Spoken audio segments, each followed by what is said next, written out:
nighty, once a quiggy from the skanky, calls Miss Piggy. Now it's time to smoke his ciggy. Oh, Iggy. It's from Enormous Skank. That was pretty good. Enormous Skank, Iggy, writing in with a... They're new. They are. And that's what we have for the Hot Shots email of the day. We'll go Jennings, we'll go Iggy, and then we'll go to me if I need to, and then Plowhawk, you will be the Speaker of the House with an incredibly important vote today. Jennings, you start things off. A lot of power. I appreciated Timmy Tom. He's obviously one of the best in the business. Hey, Phil, making a play to try and get himself in the mix. Some good ones, the new people. Timmy recaps, talking about Blueberry Pop Pop. I got to set it up for tomorrow. Carlos Spicy Winner. Wow and wow. I thought they were half-assed.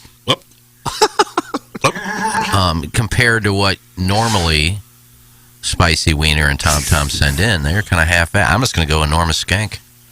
Enormous Skank, who I don't see winning, but nonetheless a vote has been cast. It's kind of like a write-in vote for a friend at the presidential election, and I respect that. I thought Carlos Spicy Wiener was good. I thought Timmy Tom was good.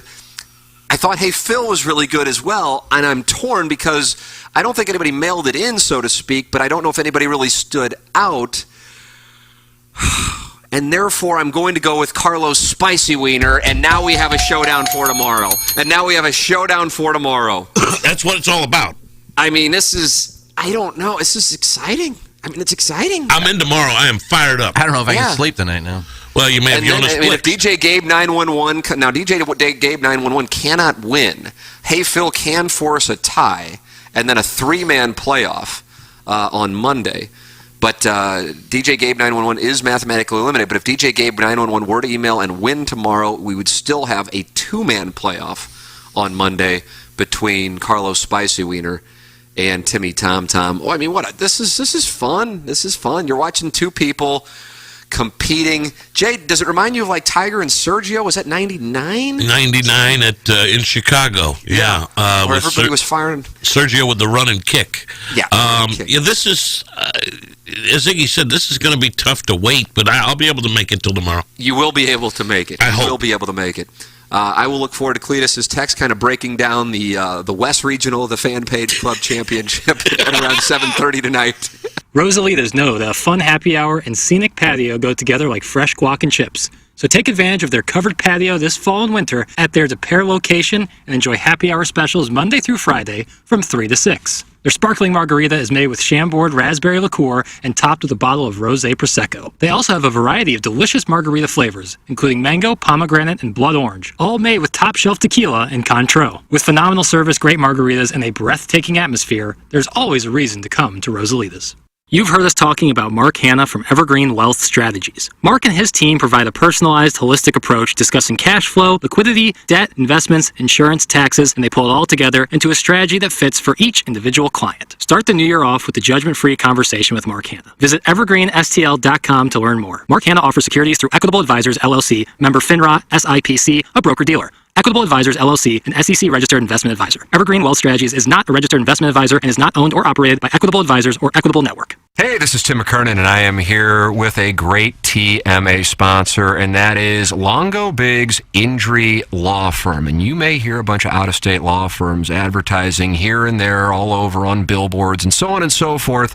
But the thing is, oftentimes their goal is to just settle and move on, and that's not what you guys do. Yeah, this is CD Longo, and you hear us talking a lot about maximizing the value of cases, but what does that actually mean?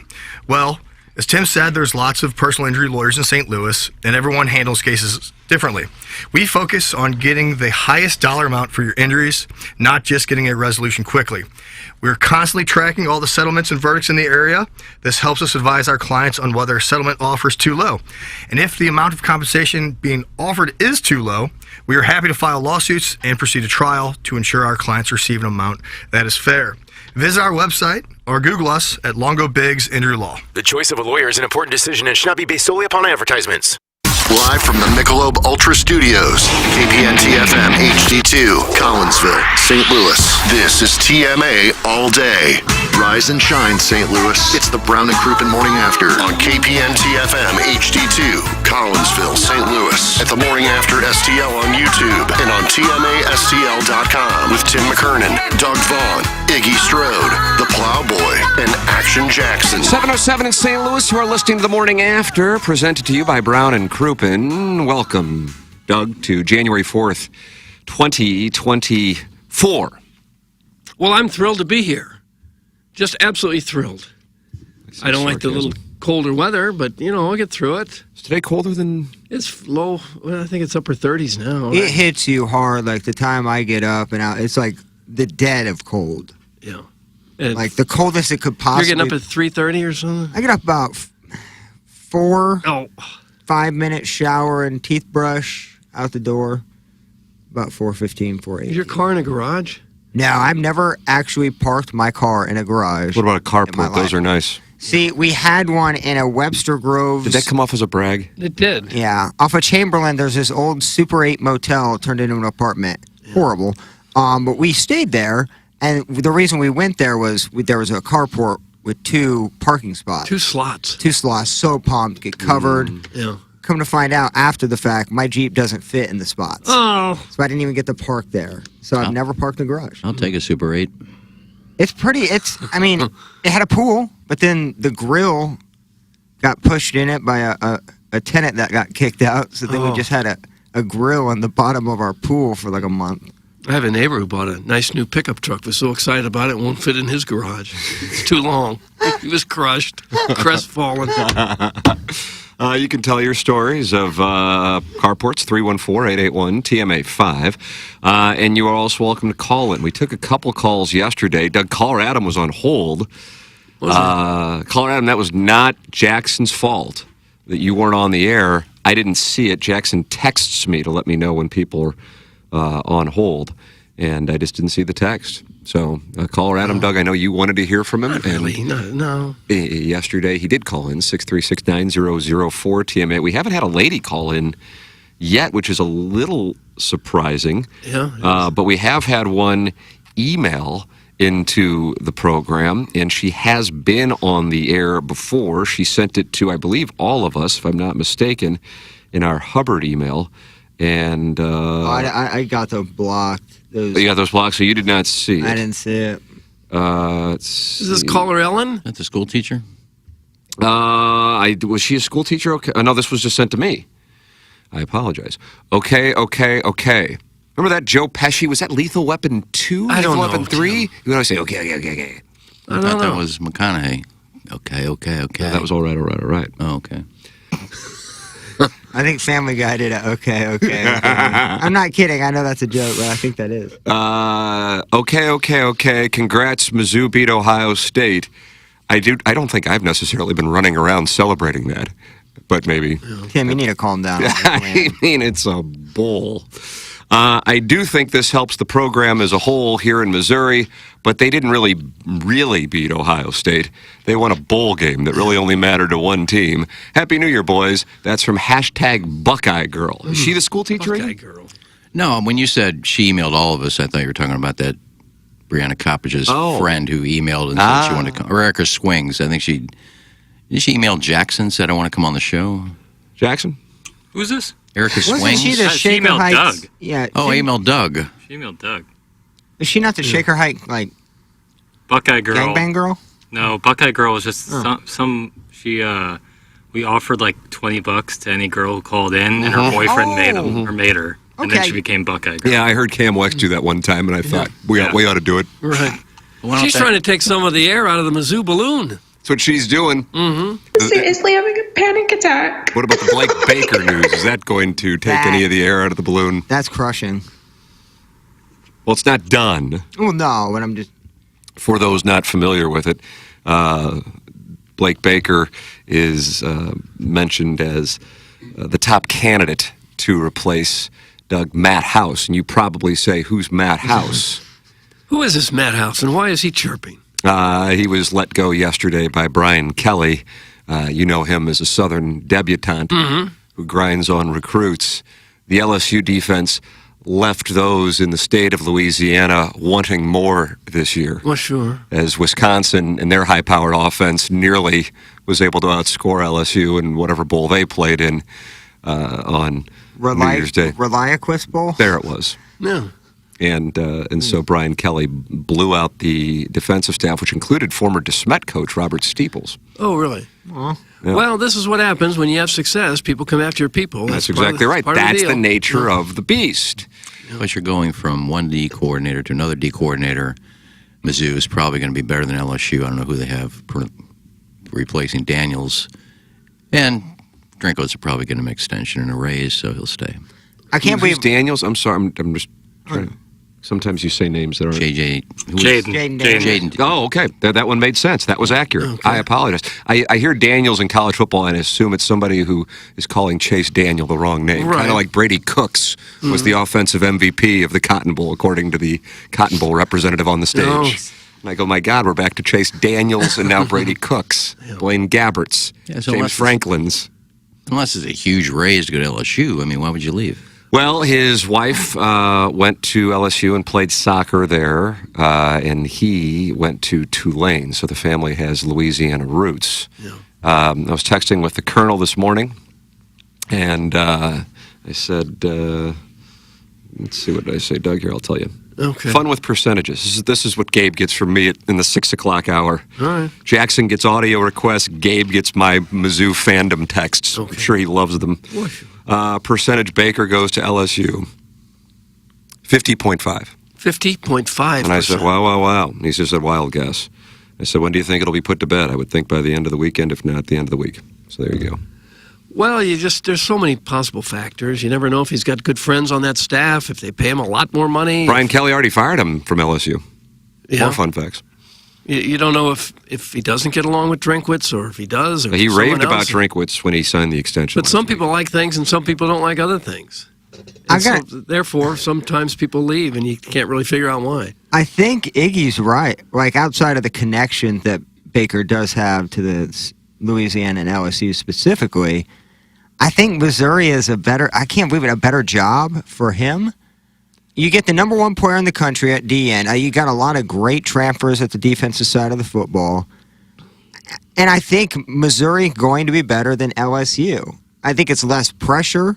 It's not as high-powered of a job overall in the blue blood world. Yeah. But I think next couple years, Missouri going to be in line, if not just a touch ahead of LSU. It's so hard to say that. For the record, Missouri's non-conference schedules we've talked about. Now, Doug's excited about it just because he loves New England autumn foliage. I do, yeah. But they do get to play Boston College, and that'll be in Columbia. But we're going to go up to Boston, A, to see the foliage, but B, just to do kind of a little scouting report. And just TMA rough remote. up some Northeast Quadrant. That's right. Guys in Southie, my people, my ancestors. And then, of course, UMass, the trip that, some people are excited about Tuscaloosa in October. I'm more excited about Amherst. But again, as Doug just said, some people like things and some people don't like other things. Yeah. Missouri's non-conference schedule got to be, I can't imagine there being an easier one in the SEC in 2024. Maybe somebody will be able to provide one with maybe Vanderbilt, perhaps. And then their conference schedule, relatively speaking, at least for what teams were in 2023, not that difficult. Who knows what the hell they'll be, because who would have expected Missouri to be an 11-win team in 2023? Things change. With that said, who does LSU play? Well, they open things up with USC. That'll be a test for the defensive coordinator, even though Iggy's guy is no longer there, Caleb Williams. Then they play a team you always have kind of monitored, Doug, and that's Nichols. I closely monitor Nichols. They got some good athletes. They've got some guys who aren't very good athletes. But these guys will fasten their chin straps, and they'll put their hands in the dirt when they have to. And on occasion, even pin their ears back. Don't sleep on this Nichols bunch. Are there some clubs who don't fasten their chin straps? Florida State didn't fasten them. They didn't. Yeah, I saw they were super. I'm going to tweet that out. They look super loose. Yeah. Free and easy. Doug, then they will take on an SEC opponent. That is South Carolina. And then whereas Missouri's doing a tour of the Northeast next year, LSU's doing a tour of Southern California. They play USC on September 1st and then UCLA on September 21st. Did they switch conferences? No. We didn't get the... That's the kind of non-conference schedule I like and respect. I'll tell you something about USC. to look forward to next year. I know Caleb Williams is leaving, probably the number one pick. Is it Miller Moss? Yeah, from USC. Yeah. The backup quarterback? Yeah. Yeah, he was great in their Got game. 6 touchdowns, and they love this kid. He's got some swagger. So Is this the Pac-12 talk? Look I out. guess now Big Ten. look out for USC. Yeah. Doug, you love Nichols and the fact that they fasten their chin straps? Yes, they do. So after LSU takes on USC and UCLA, then they get South Alabama. And I just think there's a chance they're in the same conference, but honestly, I don't have the time to look that up. No. Back to the SEC they go. They take on Ole Miss. And hotty toddy, good God almighty, they, of course, have a lot of St. Louisans who go to Ole Miss. Well, those St. Louisans are excited because they think that might be a national championship contender next year. So LSU, in their first 5 games, while you're focused on Nichols, they get USC. South Carolina might not have a whole lot doing. No Spencer Rattler this year. UCLA and Ole Miss. And that's just October 12th. Then they get Arkansas, A&M, Alabama, Florida, Vanderbilt, and Oklahoma. I think we would all agree that LSU will have a tougher go of it, even if they have a better team than Missouri next year, just based on the schedule. That is a big part of college football, as much as one may want to acknowledge it or not. In other words, it is favorable for Missouri next year. There's no way Blake Baker thinks that nor should he, by the way. He may have the most equity of any defensive coordinator in the SEC, which is really saying something as far as his marketability at this moment, that he will be the defensive coordinator at Missouri in 2 years. It's just not the mindset. Now, that might sound weird to some fans, but these guys are not lifelong defensive coordinators. They want to be head coaches. Once you get to that position, that is the next step. This would be a great opportunity for him, but it could be a hell of a challenge to go into LSU. On the other side of it, if you feel bullish on what Missouri can do, then you position yourself to be a head coach in 2025, whereas it might be tougher to be a head coach, as odd as it might sound, after 1 year of defensive coordinator at LSU with that schedule. Well, family can have a strong pull on a guy. I know I left a job in Miami that was a bigger town, more money than what I came here to St. Louis for. And the more I talk about it and think about it, what the hell was I doing? You left Miami. I turned down New York. But Perfect. Yes. Regrets. We've I've had had a few. But, that's what does it for a lot of people. They want to go where they're comfortable. They got family there. That's hard to counteract that. And he has worked there. He went to Tulane. So, this is the nature of the beast, though. This is what I would anticipate Eli Drinkwitz will be dealing with if Missouri is indeed a playoff team and makes a run. That's just part of the deal. And considering that this is the year, and I love that Missouri fans and Gabe DeArmond, who I think is at this point without question the most plugged in and respected reporter, columnist, whatever, when it comes to Missouri football, that he's like, you go all in this year and you make the playoff and ideally host a playoff game, and it becomes the biggest game ever in Columbia, Missouri. So if that is the case, what does that mean? Now, ideally, you're liking to build the foundation and then you just continue the cycle like they've done, and take your pick of Tuscaloosa, Alabama, and Athens, Georgia, and Columbus, Ohio. But that has not been the case at Missouri, and then you could have the drop-off for 2025. That would be the time that coordinators and potentially head coaches go, let's move on, because our stock will never be higher. So that's the decision Baker will have to make. Right.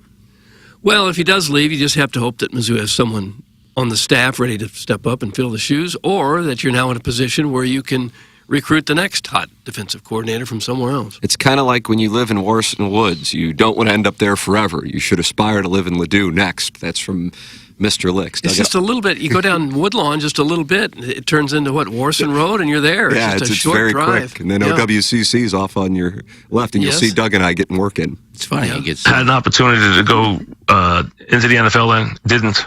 That was the only chance I had to go in, and didn't go. And when I take a pay cut to go, which was hard to do at that time. I know it is. Sometimes it's tough to leave those jobs. To leave radio to go to the NFL, it's almost always a pay cut. Yeah, the NFL just doesn't make any money. They don't have it to spend. Jackson, what do you think? You are our Columbia correspondent. So I don't know. I would understand it from Blake Baker's perspective. Like, it's if you want to move up to head coach, going from Mizzou's DC to LSU's DC, it's probably the right move. Really? Yeah, LSU has a lot more pedigree. Well, I think the opposite.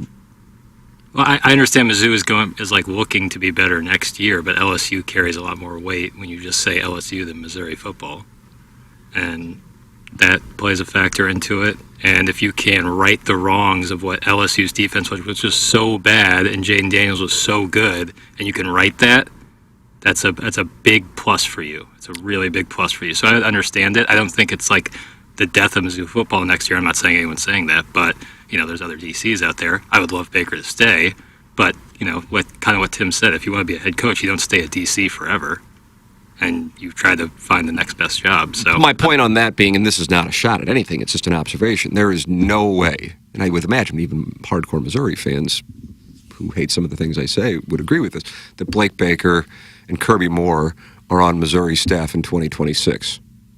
Jackson, agree with that? Yeah, because either you've done well and you've gotten a new job, or you get whacked. Yeah, in this case, most likely the former, not the latter. Yeah, coordinators especially, those guys. Yeah, that's just the way that it is. Yeah, they don't. I mean, what's the longest tenured SEC My coordinator? God, I know he's not SEC, but a guy named Bud Foster was at Virginia Tech, and I recall when I was in Little Rock, he was either nominated or won the Broyles Award, which goes to the highest profile and most successful assistant coach in college football.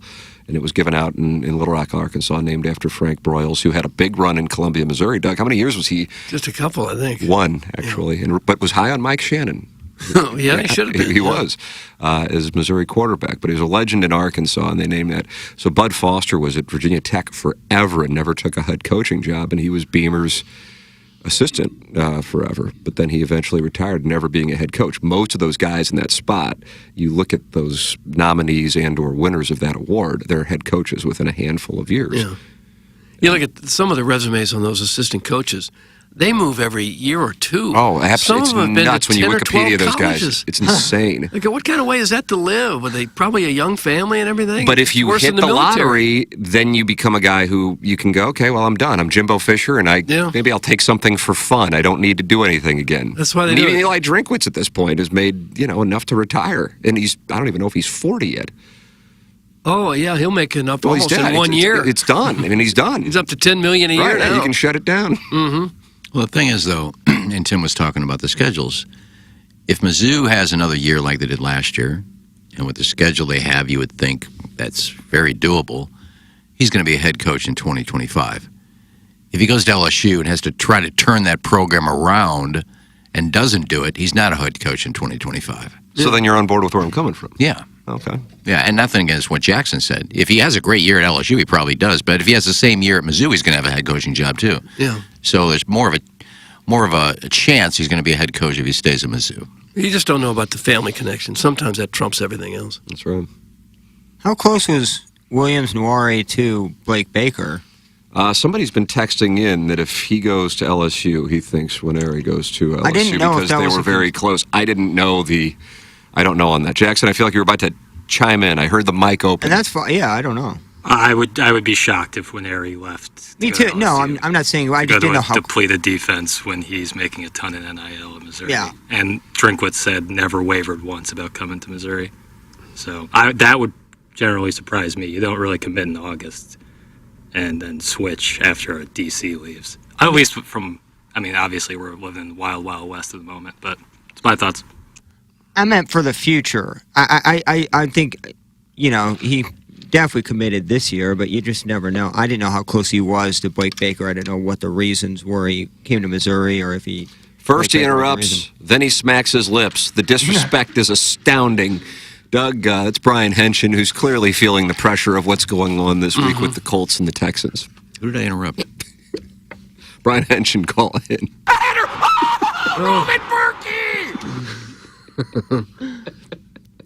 Henson's probably got some time to take a deep breath now that his bowl games are completed. That's right, he's a bowl commissioner. executive. Yeah, he had a lot of work to do there for a while. Tim, you looked so hot with hair on that video that was posted yesterday. It made my brother and I weak in the knees. That's from Eric in the Central West End. I think a lot of guys pleasured themselves to that video. Buck Swope pulled up the video of me anchoring in did he? in Little Rock. How'd you look? hot. Yeah. Put it on the fan page. And he did put on the fan page, which you, of course, are not a member of, contrary to what I think are becoming accusations, not even rumors about having a burner account. Jackson had to put my holiday pay into my time card yesterday. I don't even know how to do that, so I don't know how I'm supposed to set up a burner account. Don't you just change it from like normal pay to just click holiday? I don't know. I hope, because that's what I did. I should probably have just watched him. That would have been a good idea. Yeah. Or to do it myself. Good idea. It only happens twice a year, so Yeah. no big deal. Yeah. All right, at least you got it done. Why is Mr. Licks trying to flex about living in his father-in-law's pool house in Ladue when MasterCard, Visa, and Amex are currently using every third-party collection agency out there to track him down? It's from Carlos Spicy Wiener. Is he not paying his debts? Licks owes some Well, money? it's possible, yeah. A lot of us are And he in lives debt. at a pool house in Ladue? I think that's possible, I don't too. even think he lives in Ladue. If you brag about living in Ladue, you probably don't live there. I think there's something to what he's saying, I got to tell you. Yeah, it's just when you brag about all this stuff you have, you don't. I'm not saying this is isolated to the Licks. That's just an overall premise. Yeah, I agree. Doug, watch this. Money talks, wealth whispers. And Does now it think really? about it. Okay. Wow. Yeah. I Speaking can't. of wealth, how did we even get holiday pay if we were off Christmas, New Year's Eve? I mean, all that? vacation pay, I'm sorry. Okay. Oh. Okay. It was my Got me thinking, should I have put in for it? No, wait, we were off. No, it was my vacation. It was you guys just got 3 weeks off. Oh. Okay. All right, let's get back to the Oh, Ladue chat. I put holidays. Oh, I didn't mess Doug's up. trying to press a check now. No, I didn't know if I left the money on the table there. Then I thought, wait, I didn't work any So hold on a holidays. second. You and I had to enter something different, and Doug, Plowhawk, and Jackson had to enter something. Yeah, because you and I were on vacation, and they couldn't do the show without us. So they said, let's give those guys the week off, too. So you're going to have to fill in anything. Hold on a second. The reason that the show didn't go on is because Plowhawk, Doug, and Jackson said they couldn't possibly go on without me and you in the No, studio. I'm kidding. No, but you and I I think were, you and I that were was- off, so... That was said without saying it. No, you I guys... think everybody just kind of was aware how those would go. You three could definitely do a show without us. Look at that, Doug. How's that make you feel after 40 years in the industry? You guys could definitely put something A little together. pat on the ass. Yeah, and KG in O-Town, who's a full-timer here almost, he could have come in. But the fact Oh, is, for sure. two people are going to be missing, so they said, that's the holidays, just take the week off. And it didn't affect any spots or anything. It's the end of the year, so Yeah. just take the week off. Okay. All right. I thought maybe with that extra pay that I left on the table, I could have a home in Ladue, and I would brag about it if I did. You took 3 vacation weeks last year. That's from Tracy Woodson. Doug, this TMA vacation tracker this year is going to be on. I hope you do a spreadsheet. Yeah, I took 3 weeks. I know that much. Yeah, but you probably had at least 3. Yeah, I'm supposed to get a Right. little more than that. Right. Actually. Yeah. I actually counted it Definitely up taking it. since I'm well aware of the TMA vacation tracker, and I took a total of 15 days. There it is. And 6 of them were after, 6 of the 9 were after December, whatever the hell it was, probably 17th. There's the official vacation tracker. I did 14 or 16, depending on if it was I don't know what sick days we get here. Yeah. So sick twice. Well, when you worry about taking these days, thinking, I don't want to leave everybody in a lurch. I I don't feel like kind of I guilty. don't like missing. And then when the vacation's over, you realize, wait, the world goes on just fine Oh, it's without me. fine. And it was Yeah. the greatest week ever. I Yep. did nothing but spend time with my family and slept. It was the greatest. Like, oh, I don't need to go to wherever to be content. Yeah, it's the best. But again, that's the Christmas, New Year's week where everybody's kind of relaxed. It's a different deal if you're doing it like in May or something. Yeah, after that 10 days off, it's confirmed I could 100% have a sugar mama and do absolutely nothing with the rest of my life and be so Really? happy with that. Oh, come on, I could you'd be take bored that. I silly. could take that 10 days and turn it into 25 years. I don't think you could. Homie. Oh, absolutely. No, after about I'd be after about a jacked month and a up. half, you'd go, gosh, I'm bored to tears. Nope. Honey, I need some shopping money. Telling you, Doug, That's I had to it. kill a 1-year non-compete from KMOV for the first 4 months or so. I was just doing radio. Just it was morning grind time in 2005, and it was the greatest thing ever because I was playing golf at that time and also poker. And I think it was around June, and I left KMOV in February, where I was bored out of my mind. Yeah. bored out of my mind. And the byproduct of that was starting inside STL.com. Well, because I just didn't know what the hell to do with myself. KMOV probably would have gone out of business had you taken another job somewhere else. Thank you for saying that. Hence because the one you're we all non-complete. agree that these non-competes are not ethically grounded in law that would never, ever lose should someone go Kurt Flood on these corporations. But also, ethically and morally, they're right that the employee should not be able to pursue other employment if they are in retiring from one job or if they get fired, which is one of the most amazing parts of the non-compete. You can get fired and then not be able to go work somewhere else. Right. Is that un-American or what? God's name is that? I don't think that, I would imagine 95+% of the audience number one doesn't know about it, because why would they? Most jobs don't have these. And number two would be floored by it. It's phenomenal. There are a number of jobs that do have it, though. Yes, that are outside of broadcast. Yeah. I knew a veterinarian who couldn't quit his job at one veterinary office and open another one within financial certain miles. Certainly. Well, if you get fired, it makes no sense because they're firing you thinking. But it does exist. Yeah, but it makes no sense saying you're not good enough to work here. We don't like your work ethic. You're not good. But don't go anyplace else because you'll be good over there and put us out of business. Well, if you suck at this place, they fire you. Wouldn't you want them to go someplace else and suck at another station? Their point in that is that you're going to go get another offer somewhere and then do something to intentionally get fired so that they fire you so you can go take another I've job. seen it a bunch, the force fires. You can smash them from a mile away. They miss 2 or 3 days because they're sick, and all of a sudden they have a brand new outfit on, and they do nothing. Just start stealing stuff. What are you stealing that for? You're fired. Oh, good. I can take the other I can job. go take that and make my 25% increase. Yeah. Thanks for explaining that, Ken. Really needed it. 0 out of 10 on that hijacking. That's from Brian Henshin, who's just really loaded for bear. It's really getting old. You do the same thing every day. He's feeling his oats from all this hijacking. poll success. You trash everything I say. It's getting old. Get some new shtick. Wouldn't holiday pay imply you worked on a holiday? Also, aren't there more than 2 holidays over the course of the year? Do you concede the others in the name of Hubbard, you brown-nosing goofball? Colts and Texans on Saturday, that's not Sunday, and I'm curious to see how they stop David Carr and J.J. Watt. Any hoodles, I'd like to sponsor the Vacation Tracker, the TMA Vacation Tracker brought to you by the Indianapolis Star, which also sponsors the Rose Bowl Sunset. Wow. This Henshin's this guy might be Milagro Tequila Listener of the Year material this year. He's going places. He's a call hustler. We could call it the Rose Bowl Sunset Spreadsheet. And who am I brown-nosing? Henshin, call in. Or do we have a lady on the line? Hi, boss. Can I get a credential for the Colts game this week? Okay, I'll do the high school stuff. Sorry. Amen.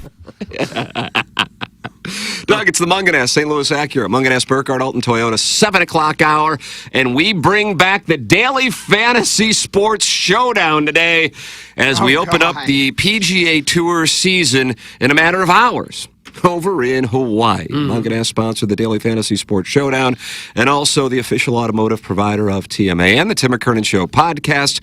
And Jackson and I so far have done 2 QFTAs. Yesterday, of course, titled Parenting is Like Anal. Parenting is like anal.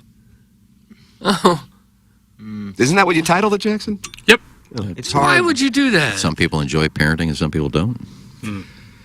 No, the reason, let me wrap up the Munganess read real quick, though. StLouisAcura.com, AltonToyota.com, it's where you can go shop. You can see these new cars, you can see these pre-owned cars, or would you like to deal with, what do you call them, Doug, muckrakers? No, the muckety mucks. Muckety mucks. They're not muckrakers at all, no. So Teddy Roosevelt called the press? I think so, yeah. 314-252-0029. You can text or call Jamie Burkhardt, Clayton Patterson, Peter Munganess, or in the service department, Ryan Seiberg. I was telling a little story, and I'm more comfortable telling it on the podcast than I am here because I try to not do. As a matter of fact, Doug, I raved about this, and you and I are the only one.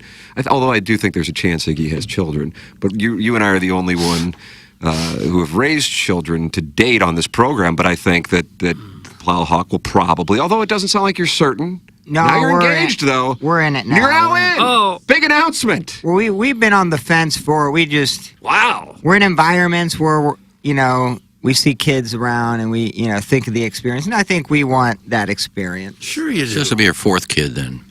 Because you basically have 3 kids with your dogs. Well, honestly, we would have the dogs as well. You won't but think that way if you have. Everyone does that. It's very common. You have a dog when you're first together, and you go, "This is like our child." Then you have a child, and say, "What the hell's a dog doing in the room? Get him out!" Well, of here. It happens. We want the attention going to the kid because obviously it will, and it should. Yeah. I think I would agree with you, but I still think we'd have a solid relationship there. But yeah, so we're gonna you still love pop the out dog. at least one, but it'll be probably a couple years. Don't say pop out. At least Pop out at least one. I like that.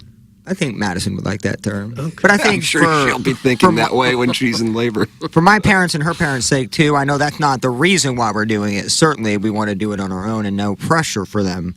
But it would be nice to see them as grandparents as well. I think we've decided that. Jackson, you want children eventually, right? Yes. Yeah, kids are great, man. There you Oh, yeah. That'll be the best time of your go. So life. what I was saying, and I said this on the podcast yesterday, that you, in my opinion, the Doug Vaughn Nirvana, but also minus really chastising Greg Vaughn for his inability to pull a ball. One time. Never really especially with having 3 hours every day, it didn't become like a let me talk about my kids show. I feel like there was a talk show host who that became a thing, and executives had to say, "Hey, you gotta." Oh, Kathy Lee Gifford. Oh yeah, a little bit. Little bit, yeah. And so I kind of I'm very conscious of not trying to, we all F, at least ideally, and therefore most likely will have children, Oh, a funny story every now and then is great. Right. But it's my son just got straight A's in second grade. No one wants to hear that. Exactly. And that's why I was looking across at Jackson as I was about to tell this little story yesterday. I said, I recall what it was like when I didn't have kids, especially when I was younger. And somebody starts going and telling, so I'm like, oh my God, I'd rather hear about your fantasy football team or a bad beat in the World Series of Poker.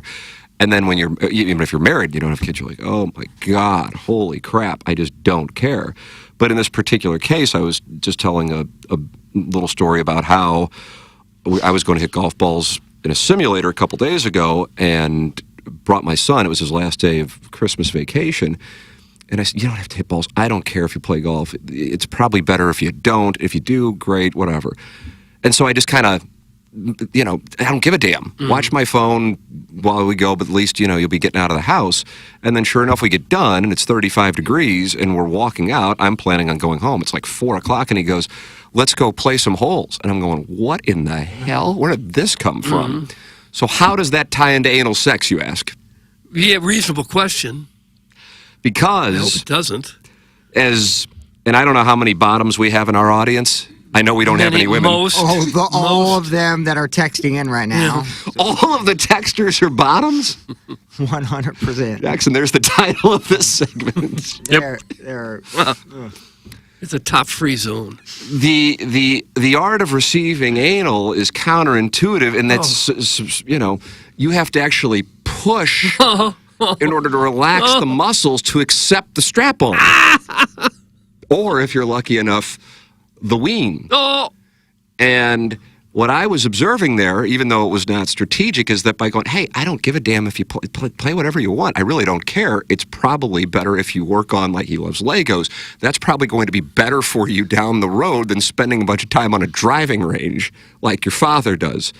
And so by letting go, it actually brought him in, i.e., the sphincter muscles letting go and then welcoming that strap-on. Parenting is like anal. And now it all makes sense, and there's a master's thesis. You felt like a sphincter muscle? I did. Oh. That's a stretch. No pun intended. No pun intended. Did that thought come to your mind immediately? What am I, a sphincter? This kid wants to play golf? Cut that off. No, but I will say that if I said, if I use the Judge Smale Spalding thing, you're going to play golf and you'll like it. Yeah. I mean, I told Jackson, if Ella Reese and Abigail Mack were engaged in a daisy chain on the number 1 green, in the weather conditions that are out there right now, I wouldn't go out there. I have no interest in playing. I wouldn't want to play with Tiger Woods right now. I hate playing golf when it's this cold. And to each their own. I know some people do. I know you've played it, although not when it's this cold, and Jackson's played. Cletus does every day. But I personally don't. So if I want to hit a ball, I go into a simulator, and plus I like to track data. But since my son wanted to, I'm like, well, crap, yeah. He just turned 6 a couple months ago. I'm going to go out there and do it. He wants to do it. And then he's like, can we play 18? I'm like, it's 4 o'clock, man. Look at the sun. It's about to. So we played 4 holes, and I'm freezing my ass off, but he wanted to do it. But I think if I would have said, hey, we're going to go play four holes, he would have said, you got to be effing kidding me. Like, Can he hit the literally. ball all the way to the green on a par 3? No, because that's, I mean, I guess for par 3, we're like 70. He can hit his ball 75 yards, but, you know, at this point, he's I 6. assumed you were down there at Family Golf. No. You were not there. Oh. No. Because he could reach those greens, probably. Yeah, he did. He played on, was he on our team, right, Iggy? Damn near a hole in one. Yeah, he was on me, you, and Cletus and my dad, right? Went like 3 inches by the hole, and like a foot and a half behind it. Yeah. So he wanted to play, so I'm like, okay, cool. God bless, then I'll do it. Again, watch this. Parenting is like anal. Think about it. Oh. Think about it. Master's Sphincter thesis. muscle and all that. Gaping also. Okay. That pun was 100% intended, jackass. That's from Worst Texter of the Year 2023, Big Ol' Fan. I think making his debut. Okay. Now that was targeting there. Iggy did not have that coming. I would like this a-hole to call in one day. We've been asking for Big Ol' Fan to call in for one months. day in 2024. We've probably had Call about in. 50 conversations with the guy. You think he has called in? He's too close. He's closer than we think to the show, I think. My guess. I'm sorry you had to hear that, Iggy. Well, we hear it all the time, me and Plowsy, so call in. Take us to task on the air. Better yet, why don't you give us your name? Oh, here we go. Yeah, that You're way. going to rip him a new Rusty? Look at this, look at that. I mean, that's already the drop of the year. That's a tough Look one. at that. It's going to be tough to beat that. Yeah, why don't you just give us your name? I mean, you just hide behind Big Ol' Fan and trash every day. Just call in, give us your name, real name, and let's have a conversation. Stephen Boundbrook, what's up, Steve? Yeah, like I don't think it's Steve.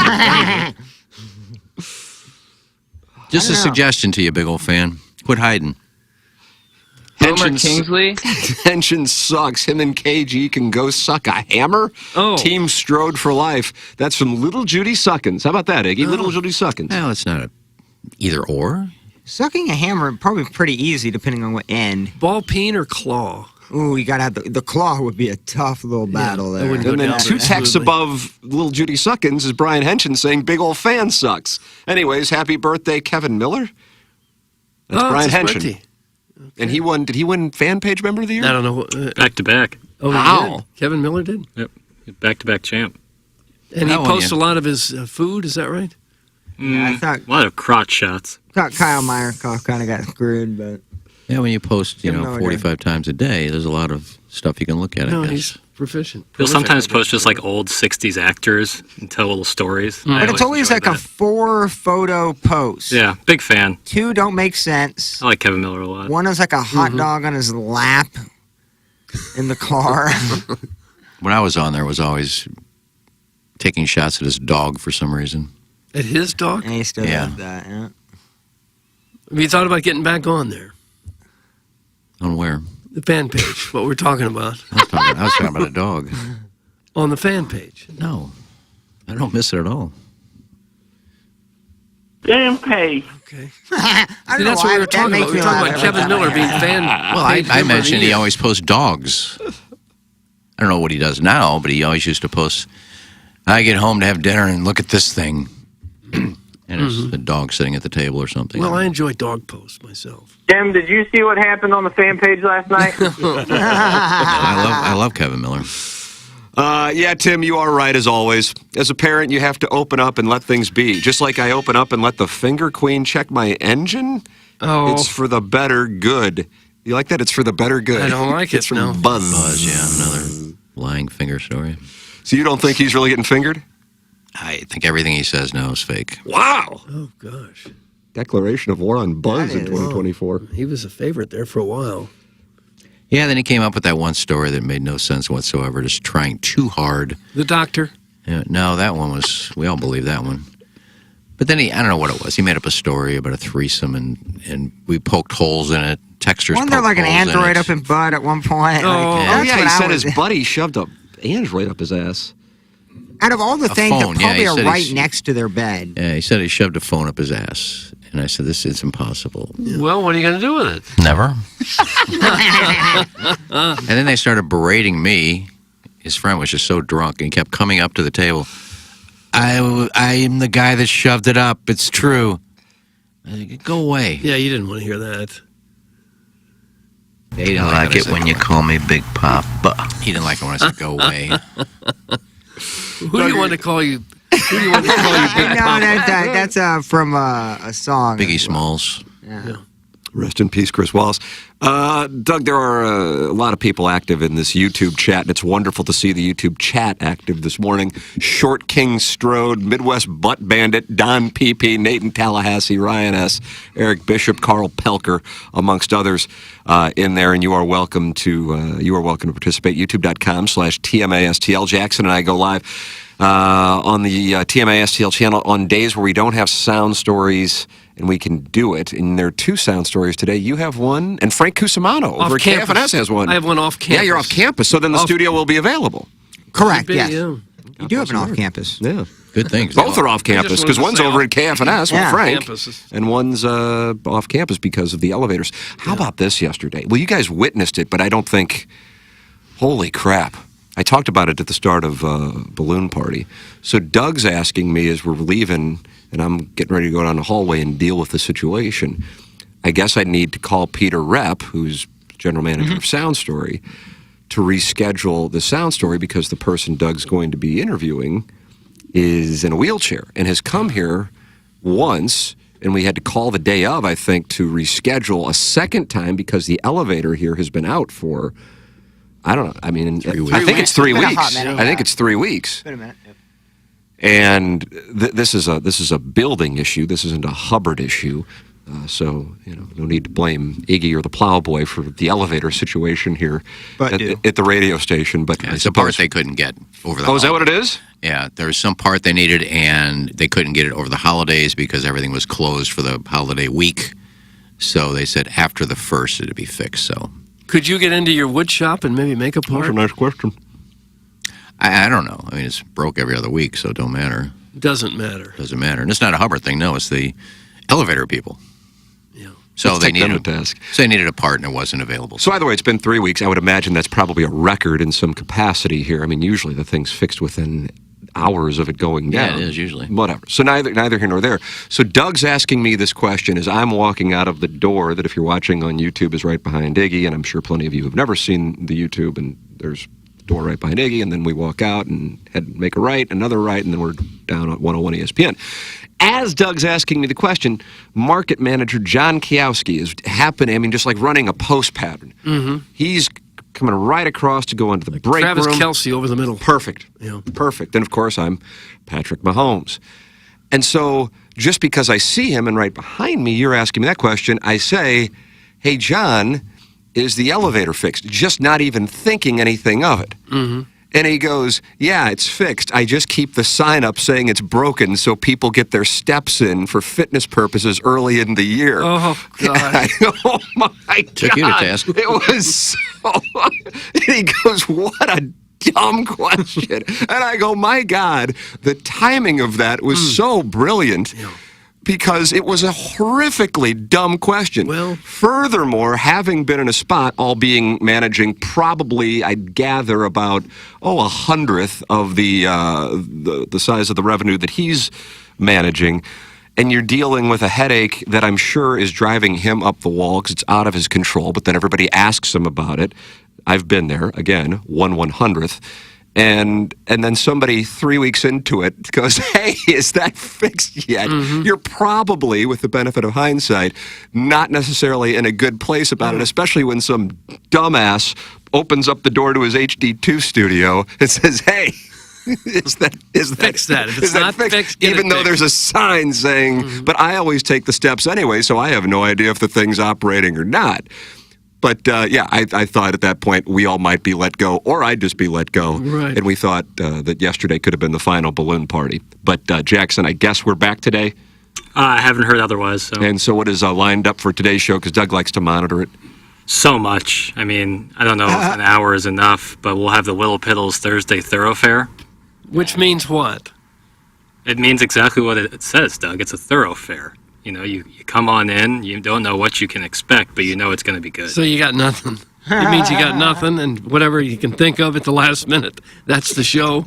That's painfully accurate, but Okay, it's well. unimportant. Yeah, had Jackson not raved about the sunset at the Rose Bowl at about 9:45 on TMA yesterday, I don't know what we would have done on Balloon Party because that carried the entire show. Oh, it did. People were talking about that. What's the difference between a thoroughfare and an intersection? Nice. An intersection? And a thoroughfare. An intersection is where two roads intersect. What's a thoroughfare? Thoroughfare would just be a road. All right, what's the difference between a thoroughfare, a road, and a highway?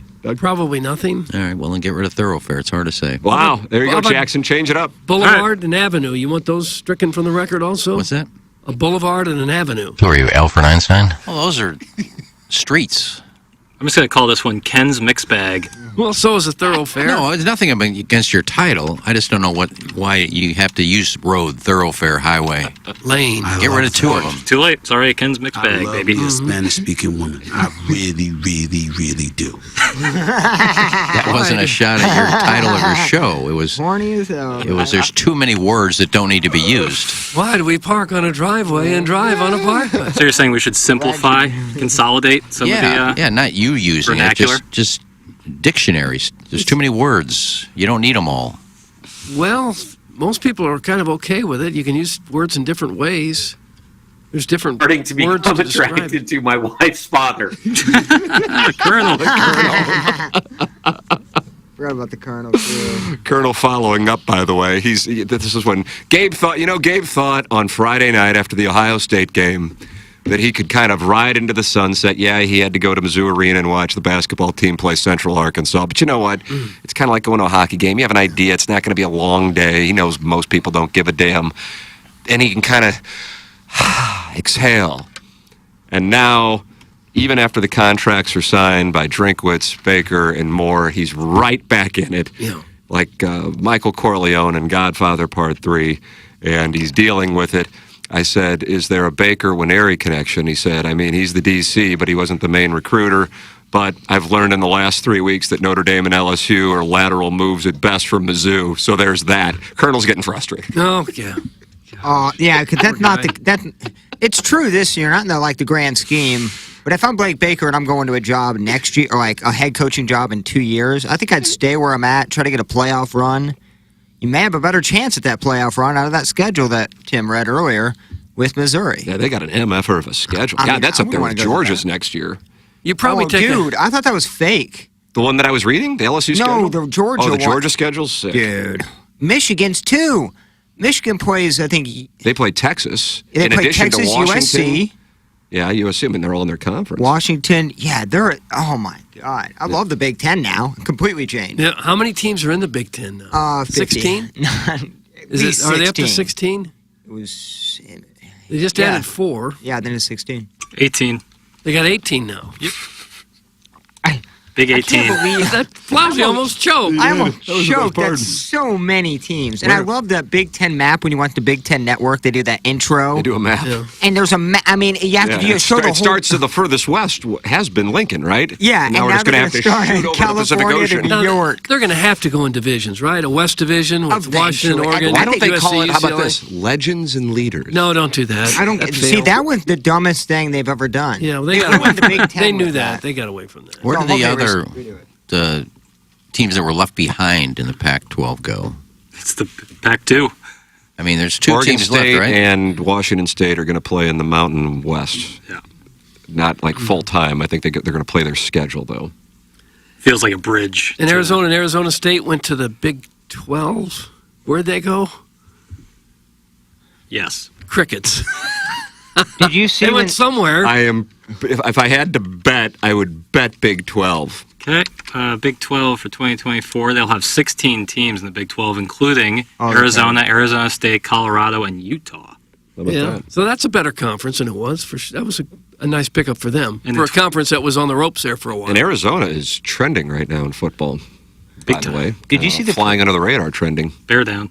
I saw there was a preseason by some college football writer. He is verified. I can't. Is this Talty? It's not. New And by the Talty. way, I brought New Talty. Talty. I brought Talty to life. You did. I did. That was one of my favorites. But they have Missouri as preseason 17th, Arizona 13th. It looked just weird. Is You is think it? Missouri should be higher? Is that what you're saying? I think Missouri should be in the top 10 next year. I mean, I just don't know what everybody else has, honestly. Yeah. And then there's the spring portal as well. So. Oh yeah. Anyone doing like rankings for next year right now? If you go after Joe Lenardi's bracketology. Yeah, come on. Illinois is a 4 seed. They're doing some engagement farming. But I Lenardi, like that, Doug. You like that term, engagement farming? I mean, that is essentially our business now. Engagement farming. That's right. Yeah. You got Missouri going to what bowl at what time against who? It's just amazing. Well, Lenardi, and then people like go, yeah, did you read that? I go, why would I? It's like a fantasy. It's just somebody like us making it up to put on a website. It's amazing. And that's the business. Wow, how come the business doesn't pay well? Because it's a terrible job, and we're doing dumb things. Yeah. I can't wait for UGA's schedule next year. Nice that they scheduled the game in Austin the same weekend of F1. Best bet is to stay in San Antonio that weekend. That's from Al in Dadeville. Well, I guess the Big 12 now stretches from Arizona to West Virginia, right? Yeah. That's a cross-country conference as well as the Big 10. The SEC still kind of makes some geographical sense. And they're about the only ones left that does. Well, nothing makes any sense. Why is SLU playing in the A10? Don't get Doug going. Yeah, that was bad, right? Well, they can't even win in the A10, so I hope they don't go to any higher conference. Well, the A10's not a horrible basketball conference. They get St. Bonaventure wears brown. Just that alone is how you team can in judge the any conference? that has brown as the go-to color for the university. The A10 is terrible. Well, there's a lot of And I schools- love going to SLU basketball games. I think SLU should be a better program than what it currently is. Yeah, I agree with that. But there are a lot of schools in the A10 that line up with SLU in terms of they don't have football. It's a Catholic school. It's a private school. A lot of the A10 schools are just like that. I would say where SLU is at, that's where they should be. You can still call it a terrible conference in terms of basketball as a whole. Yeah. But yeah, I think, have you seen LaSalle's gym? There's just Again, no but that's natural another right. You enjoy that, you'll love UMass's football stadium. I'd still much prefer to see St. Louis like a U back in the penitentiary. Missouri Valley. I think At least- that's way better. At least SIU and Missouri State, at least there's some natural rivalry. Yeah, that was there. my only point. Not that it's a bad conference for them as far as the other schools and the similarities, but as far as geographically, you're playing all these teams on the East Coast. Yeah. You still have to be a super fan to even know who all is in the A10. After years of the Billikens being in there, UMass, you'd still have to really... Duquesne, Fordham, There's a lot of them. Sal. Yeah, I could Dayton. name a few of them. Whether I could name all of them, I don't know. You get into the George Washingtons and the George Washington. You're thinking of George Mason. George Mason.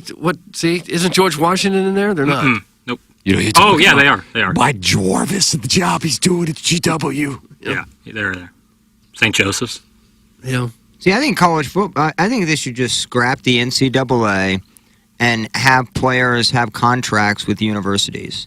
So they play it all year, barring injuries. They play in the bowl game because it's contract. They get money. The NCAA can't get their sticky little fingers into anything that they want because they're clinging on to relevance. Mm-hmm. And you do a 22 team playoff system, and you just play 8 to 10 regular season games. You get rid of the butt asses, play straight up one non-conference, the rec conference games. Like, that's just so much better than the bowl games are a joke. After this year, I can't believe they would continue the bowl system. I can't believe I don't know this, but is Notre Dame in a conference in football? No. No. Okay, I didn't think they joined yet. They were for the purpose of the COVID season.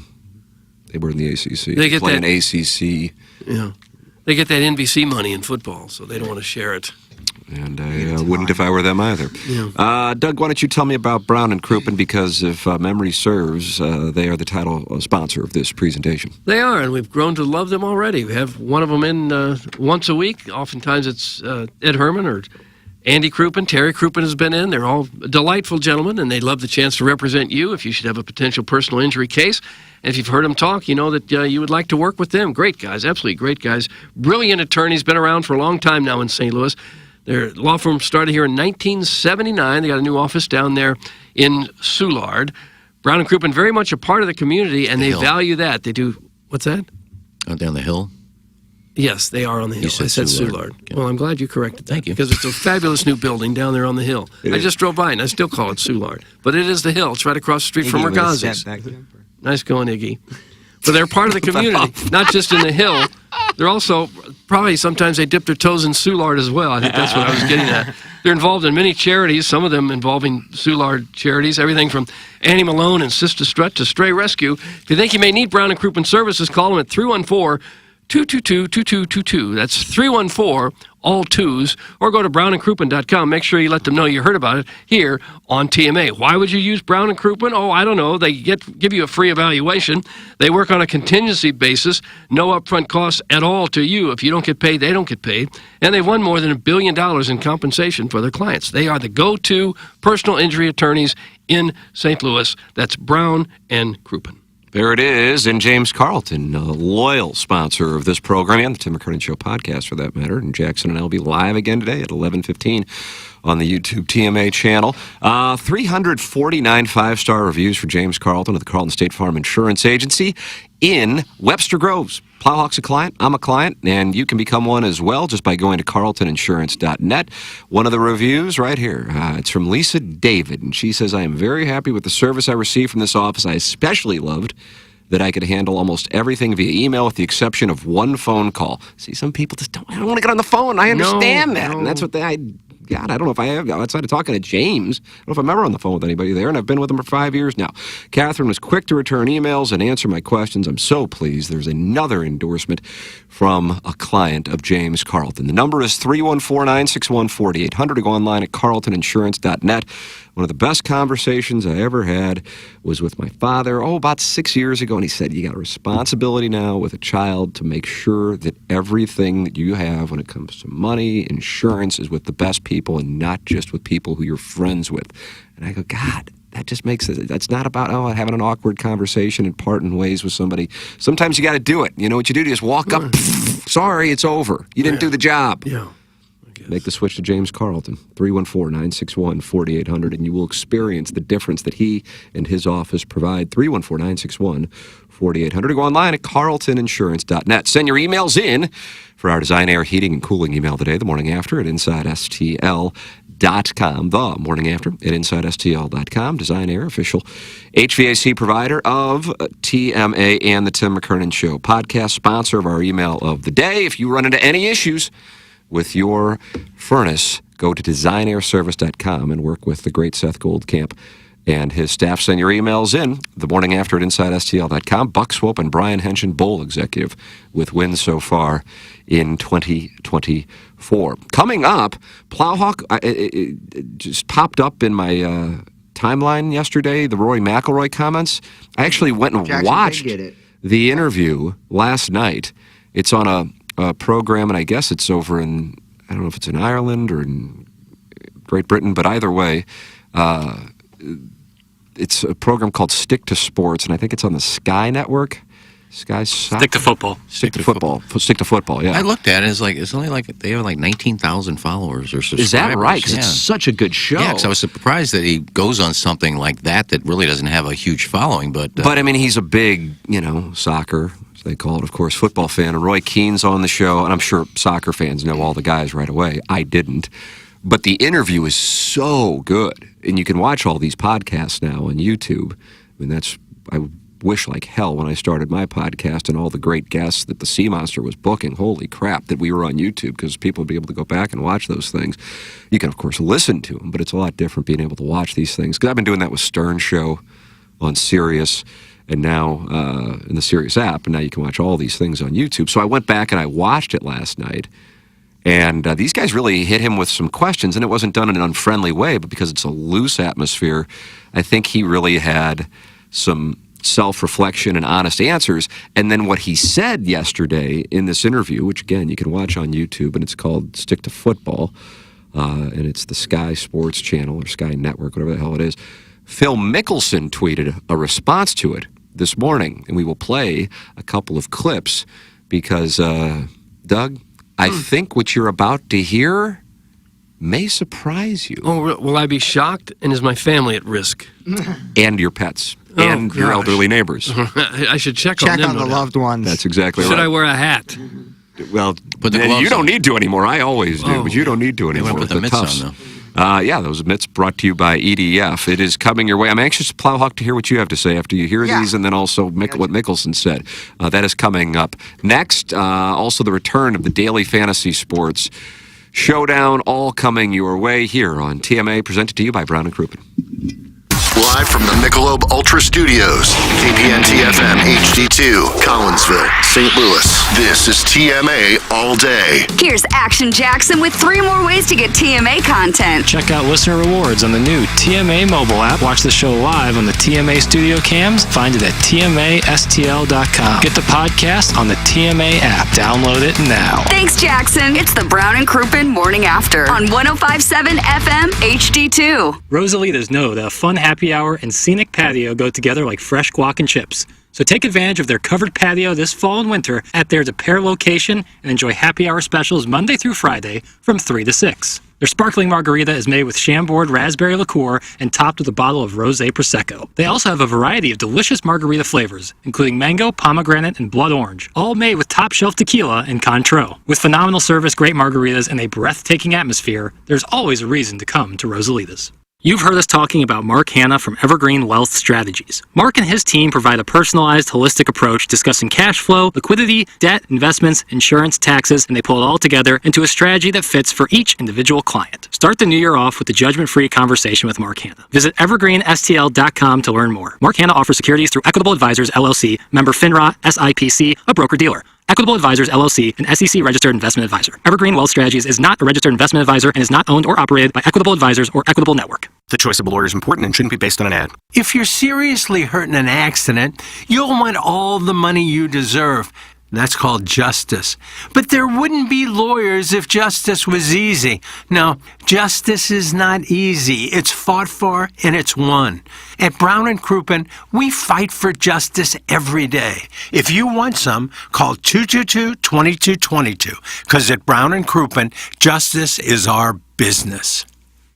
Biggie's Restaurant and Bar has been a staple of the community for over 30 years and is serving your favorites like the steak sandwich, waffle fries, and so much more. It's not just the food that's rocking. With a full bar and patio, Biggie's is the perfect spot for lunch, dinner, and a little laughter. Biggie's original hours are back. Open 11 a.m. till midnight, Wednesday, Thursday, and Sunday. And 11 a.m. till 1 a.m. on Friday and Saturday. Check out the full menu at biggiesrestaurant.com and stop in today. When we think of a real estate agent, we think of somebody simply selling our home or finding us a new one. I mean, they're all the same, right? Okay, here's the comps. We'll take some pics, we'll post them, and I'll get back to you, okay? A home is life-changing, and your real estate agent should reflect that. Honesty, integrity, and someone who will go above and beyond to make your dreams come true. The Jeff Lotman Group with Compass Realty. We're different because you're different. We want what you want. Experience the difference today at jefflotman.com, bringing people and properties together. Urban Dictionary defines thirsty as purposely, knowingly, and recklessly attempting to gain fame to boost self-esteem. So, are you thirsty? Well, TMA has you covered. Become a part of the 2023 TMA Listener of the Month Club. You nominate yourself for a monthly award. And if you win, you get recognition and stuff to help you satisfy that insatiable thirst. We're talking January, February, March, April, May, June, July, August, September, October, November, etc. Go to TMASTL.com or the TMA app. Give us your name, a photo, and other pertinent information. Tell us why you deserve to be TMA Listener of the Month. And if you don't want to use your real name or photo, we don't really care. The TMA Listener of the Month. Get recognized just for being you, or fake you, or whatever. Quenched by Milagro Tequila. Welcome to the brighter side of tequila with Milagro in the morning after on KPNT HD2. Bet like the pros with the world's largest sports book right at your fingertips. Circus Sports is now available in Illinois. Hi, I'm Derek Stevens. I've been a lifelong sports bettor and I'm the owner of Circus Sports. We're excited that the Circus Sports app is now ready for action. Experience big app bets with high betting limits, tight money line splits, and more. Now you can download, fund, and bet like a pro from anywhere in Illinois. Download your new bookie today at circusports.com. If you or someone you know may have a problem with gambling, call 1-800-GAMBLER or text ILGAMB to 833-234. I get asked all the time by people, if I'm in an accident, what should I do? And while yes, you should call the police, exchange insurance information, and take pictures of the scene, all those things are important. but the most important thing you need to do is hire a personal injury lawyer. This is Doug Biggs from Longo Biggs Injury Law, and if you've been hurt by someone else's negligence, don't take on the insurance company yourself. Insurance companies have teams of people and a playbook designed to keep you running in circles so they can pay you as little money as possible for your accident claim. If you don't have a lawyer, they know you can't bring your claim to court, and they will never give you full value. We recently took an offer from an insurance company without a lawyer on the case from $12,000 to $200,000. You can't get that kind of result without an attorney on your case. Even if you don't hire us, you need to hire a personal injury attorney. Check us out online at longobigs.com. The Tim McKernan Show podcast, featuring long-form interviews with people from the world of sports, politics, and entertainment. And our guest today, Bill McClellan. Thanks so much for coming in. Hey, my pleasure, Tim. What's up, Caden? Hi, how are you? Joe Buck, our guest today. Man, it's like I haven't seen you in years. More than 500 episodes and counting, and it's available wherever you get your podcasts, including the TMA STL app. Get the app now at tmastl.com. You're hearing TMA all day on KPNT HD2, Collinsville, St. Louis, featuring the morning after live from 7 a.m. to 10 a.m. Then a full show replay from 10 a.m. to 1 p.m., followed by the best of TMA from 1 p.m. to 7 p.m., and another same-day replay starting at 10 p.m. I'm gay. Now. It's the Brown and Crouppen Morning After. KPNT FM HD2. Collinsville, St. Louis. I just wanna stay inside and sleep. My kids kept me up late last night. Damn kids. How about that, Doug? As the sun rays come in. Welcome back. It's TMA, presented to you by Brown and Crouppen. 8 o'clock hour. My name is Timothy Michael McKernan. Douglas Elvin Vaughn, the Plowhawk, here in our studios. Jackson Burkett is in the Horton Watkins studios, and we have a big announcement here. And it's not that... Iggy is back. Nice. Oh, okay. Did it. The Milagro Tequila Listener of the Month has been decided by the Papal Conclave. This person will be eligible for the Milagro Tequila Listener of the Year at the year-end awards in December of 2024. Jackson, the envelope, please. Drum roll. A legend, a first ballot Hall of Famer, the great Carlos Spicy Wieners. Unbelievable. I'll be darned. Tequila Yeah, listener. I voted for him. Yeah, I did too. He's been a solid performer for a long time. Carlos Spicy Wiener wins. Body of work, baby. Body The of work. Milagro Tequila Listener of the Month. That's our first male winner, am I right? Yep. Aren't they all male winners? And if he wins something next year, he'll actually be there. Yeah. He comes at all of them. He's a fine supporter of this presentation. Yeah, he is. Well, good for him. He's off to a nice little start to this year. Yeah, he's very dangerous. Mm-hmm. Doug, Josh Bob Bill sends in a picture. Is this of his wife? Oh, I would assume so, yeah. I don't know. Looks like a Oh, yeah, of course. fashion model. Oh, no, that's Cece Rose. Is it Cece Rose or Sisi Rose? I would assume it's Cece. S-I-S-I? I assume it's his wife. Oh, it's obviously, yeah. And then he also writes, good callback yesterday on QFTA on Katrina Jade. That scene with her in Kiss's Sins is chef's kiss. Doug? I don't know what any of it means. None. Yeah, I was a naughty little girl. Okay. I She's so naughty. I like Jay's little chuckle there. Jay, and who is that? Dillian. Oh, it was Dillian. Oh, sure it was. Dillian. Any calls during the holidays? No, I wanted to see if I could get a response to her, even though I lied. Hey. I said, probably a week ago Friday, I said, by the way, I'm going to be in Orlando the day after Christmas, and I'll be there all week if you want to meet for coffee or lunch. No response. She lives in Orlando, or I thought she was... No, but close enough that I can... Well, how close? She lives down there by Playa Linda. Playa Linda? Down there in Titusville. There on the ocean. Yeah. Probably an hour. So you thought she might drive an hour to come have coffee with you? I would. You would come You to would see drive an hour you to would go go see see her? her. Yeah, and then Yeah. go to the beach. Playa Linda's a nude beach. Supposedly. I absolutely, Idaho taters, baby. I absolutely love when a winner of Listener of the Month or End of the Year awards gets announced and Strode has to blurt out, I voted for him, as if he's accomplished something great. Congratulations, Ken, you pioneering trend center. That's some little Tommy Trippins. Gosh. Yeah, that's exactly why I did it. Look at me. I voted for him. That's what I did. Before we get to Rory, can I say something real quick? gosh. Absolutely. Tight 8 o'clock. Well, I want to give a shout out. Is it Dr. Biondo and the gals? No, it's Learn, actually. Learn. Okay. Yeah, about time. Boy, it's been a couple days. Doug, you had a couple choices. You chose the wrong one. If you get a chance, either go to Learn's Instagram or you can find Learn on Facebook. She also has a Learn Arena. You're in there. The Sacramento Kings play there. Last Saturday Learn night. Light the beam. Well, it's different. Learn, I think, is just her fan page, and the Learn Arena is for anything you want to post about the station or whatever. But last Saturday night, El Monstero was here for I think 3 weeks straight. El Monstero. Pink Floyd cover band. They're here. It's like a Christmas a tradition. They're here for a week. They have a residency in St. Louis. Yeah, at the pageant. And Learn has her own band, Lane Narrows. But it's a little different. She's usually playing clubs like clubs over in Illinois somewhere, little... Where's this going? So she's a little different stage presence. She got up on stage and sang Have a Cigar with El Monstero last Saturday night. You were there? No. I saw videos of it. Okay. She is fabulous. Her stage presence was unbelievable. She's with the other two girls. They're walking around throwing out the Monstero bucks, and she sang the song. I mean, it was fabulous. If you get a chance, just go watch it. There's videos all over of her doing it. So I want to shout out to Learn. Excited. Fly with me, lesbian battle hawk. That makes no sense with Learn. She's singing. Well, she sings better than that. But yeah, she was fabulous. So if you get a chance, go check out one of the videos. Congratulations. That's a big deal to go play with El Monstero.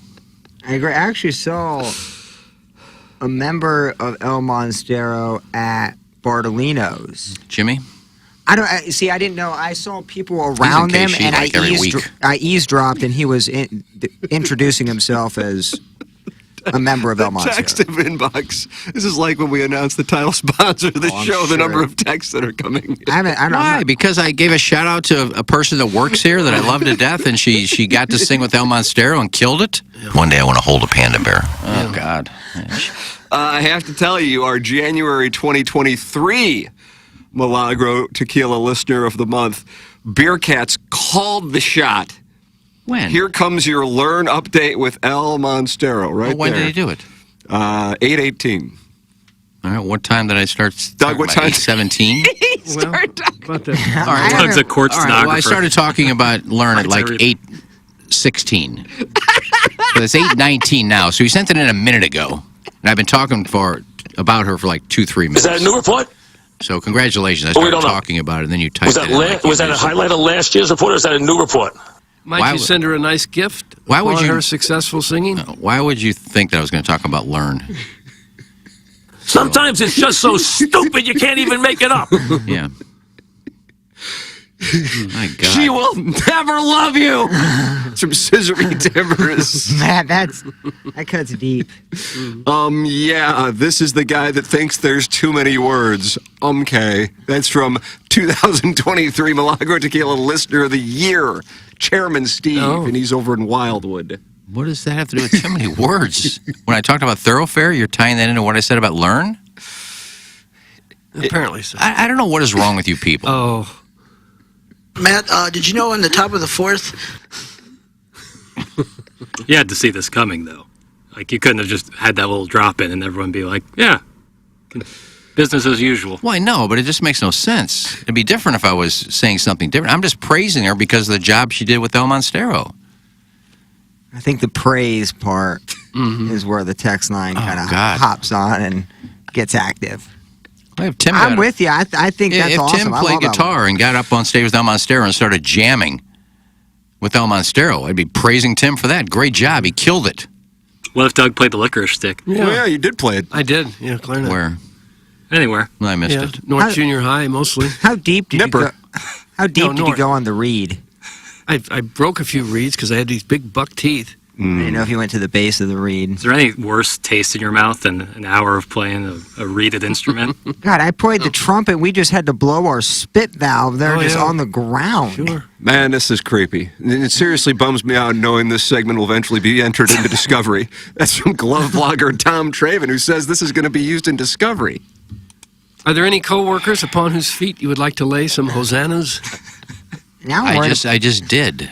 Should I not make this a best of just in case it does go to court? I mean, the whole show is talented. Mm-hmm. Rafe, comedian. He's funny on the show. Learn, singer in a band. Funny as hell. Talented. There's no better co-host in St. Louis except for Tim, or host than Riz. Riz is the best in the country. Moon, I don't know. I can't even start to think of all the things he does. Well, what about our show? All right, what do you do? I'm actually. You got me there. I'm with Iggy. I'm 100% with Iggy. King Scott is multi-talented. He does so many things. Oh, yeah. But it's just, there you go. Praise to the whole Riz show. How about that? And we're just here in a closet. Yeah. Beer Cat says, as soon as he said El Monstero was in town, I started typing. It was so predictable. That's from Beer Cats. I didn't say El Monstero. I think I mentioned Learn before I mentioned El Monstero. Doug, did he mention? I don't know. I said I want to talk about Learn. Residency they had. I said I want to give a shout out to Learn. Mm-hmm. And then you said, it's been 2 days. Then I mentioned El Monstero. So Learn came up before El Monstero. So yeah, you're really good. You read my mind. Beer Cat's exposed. He was exposed. You're an idiot. Now, I'm not going to cut that as a drop because it's out of context, but we have done that. But when Iggy was screaming, I wanted to talk about Learn, it's really funny. Yeah, that's fine. I know. Don't watch the video. I don't care. I'm just saying, go check it out. Milk and some cookies. I need some cookies. I think it's cool because I like El Monstero. The whole point of this segment is for Iggy to announce, Rizzuto, please hire me once Tim flees this backwater Rust Belt town for Florida. That's from Zach's wife, Gummy. Oh, no, I don't have any truth to that? I don't have the talent to be on that show. Doug, that's a shot at this show. It is. No, I said I don't have the talent to be on that show. Yeah, that means you do have the talent to be on this show. Right. You dragged us, dude. I guess you could look at it that way. Yeah. That's how we're taking it. It wasn't a shot at the show. It was a shot at me. It hurts a little bit. I'm probably not talented enough to be on this show. Oh, well, I don't know. Well, don't get that started. Yeah, they're already very active right now. I think Tommy just Guys, 2024 Ken is off to a piping hot start, and I love it. That's from Jackson's buddy, and I think he might be up for Rookie of the Year this year. Sweet, sweet Kai. He's got to win one of these years, doesn't he? You having a treat, bro? No, I just got some ice out of my drink. Oh, I thought you were. Yeah. Sounded like did you you were take just- one of the Plowhawks? What do you have over there? A moon pie? No, Rice Krispie treat, and I got a little oatmeal cream pie. Nice. And I'll tell you what, inflation, I don't know if Little Debbie's hit hard or not. These are tiny. These are not full size. These are not what I anticipated when I bought these. Yeah, Little Debbie's going downhill. I can't find a Spunkmeyer blueberry muffin anywhere. I got four. I got 4 of them in the pantry. I'll bring 2 of them for you tomorrow. Could you? I love those, and I can't find them anywhere. See, Madison's office has free Spunkmeyers. Oh, Wow. Game changer. Moon is in a band. Why don't you ever talk about him and praise him? That's from Mr. Licks. Well, I guess you weren't listening when I said Moon is multi-talented. Well, he meant like He's been in 4 or 5 bands. Mm-hmm. Well, you could be the lead singer of a band. We've heard you warble. Yeah. No, I did a duet with Learn. I thought it was pretty good. Yeah. I think everyone did. That's why we're wondering when you're going to But you can really tell. regularly as a lead you singer. can tell how good I am when I would do it when you got the aux off and all you do is hear me. See, that was one of the That's best awful. parts of the show. When you would just sing and YouTube, just acoustic We'll singing. get a sponsor and I'll do it again. I liked it. Well, good news. Munganess is sponsoring the Daily Fantasy Sports Showdown in 2024, Doug. Off to Hawaii we go for the Century Tournament of Champions. Harrison's brother Master was adamant that Iggy cut up the names and wants to know if he did. Iggy, did you cut up the names? No, I didn't. Jackson, there you go. Jackson had them cut up yesterday already. He thought we were going to do it yesterday, and he already had them cut up. That's right. Harrison's brother Master, Take your that, thoughts? Dumbass. Uh-oh. I'm fed up today. Yeah, you got it with these people.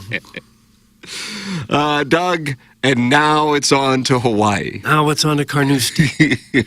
Iggy, did you win last year? Oh, hell yeah. I think I beat him by 10. Yeah, maybe. I don't know. You had one good year. Every other year's been about even. Some years I've won. You've never won. Yes, I have. No, you haven't. Yes, I have. Well, you're not going to win this year either. You were a Well, I 3-time don't- major in 2022. I if sure I'm not was. mistaken. Yeah. Why don't we try making some money for the kids this year? What, did you make any? You get to Yeah, research it. I'm the only one that cashed last What, did year. you make $2 for them? Well, I think it lose was money. a net loss, right? I think it was. Yeah, it was a net loss. But I would have to win just to cover your losses. But you didn't win, so we both lost. We frankly hemorrhaged money last year. Yeah, I was going to say, it was a bad year, if I remember correctly. And I was picking blindly. Oh, gosh. Yeah. Poor Megan Meyer Foundation. Just if they listen, say, "Oh, God, another week of losing." Iggy did have, I think, a 10-game winning streak. I did. I 7 or kicked his 8 at ass last least. week. All right, I'm going to keep a much more updated, up-to-date, really work on week to week, keeping a scoreboard here so that we don't lose out on this. Let Swope do it. He's got nothing else. Maybe if I have to have a ceiling, maybe I should also have a floor. I usually take out players who would be considered below the floor. Okay. But this week it's a small field. You're going to have to do it. So, I think it's like 57 players. Yeah. So all participants are No cut event, Doug. Okay. All right, Iggy, you have the box.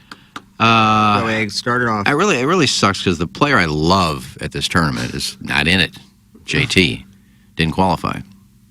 Didn't even make the top 125 last year, Doug. But somehow he's 27th in the world. So how does that work? He just didn't do very well last year, but he was so high up in the world golf ranking that he fell from like 4th to 27th. But he will get into all the elevated events, except for this one. This is an elevated event. I'll start at the bottom. I'm only picking him, Doug, because... Just give us the names. Because he can putt. We haven't got a name yet. And these greens at the Plantation course are humongous with lots of swales, so I'm going with JT Poston. You got some names? JT Poston, Doug. I got him for 7,200. The Postman. JT Poston. Okay. All right, got him Doug. for 7,200. And what am I doing? Just giving you a number, Jackson? The box is in there. I don't see the box. Oh, I got the box. I didn't know what we were doing this year. I got it. Standing by, Doug. Munganass box. Okay. That's Munganass. Now I hear it. Yeah, I see it. StLouisAcura.com and AltonToyota.com. Yep. Fresh box. Okay, let's pull out a name here. Let's pull out a name. It feels like I only have one. Yep. Fellow by the name of Emiliano Grillo. Well, I mean, here's a guy who is a low floor guy, but a high ceiling guy that kind of flies under the radar. And I love that pick, and I'm sure this is why you did it, because here's a guy who's going to miss a lot of cuts, but then he's going to make a deep run, but flies under the radar. But this is a no-cut event. Shrewd play right out of the That's gate. exactly why I picked him. Yeah, he said a mouthful. At least all of our players are making the cut this week, Doug. Let's stick on the 7,700s.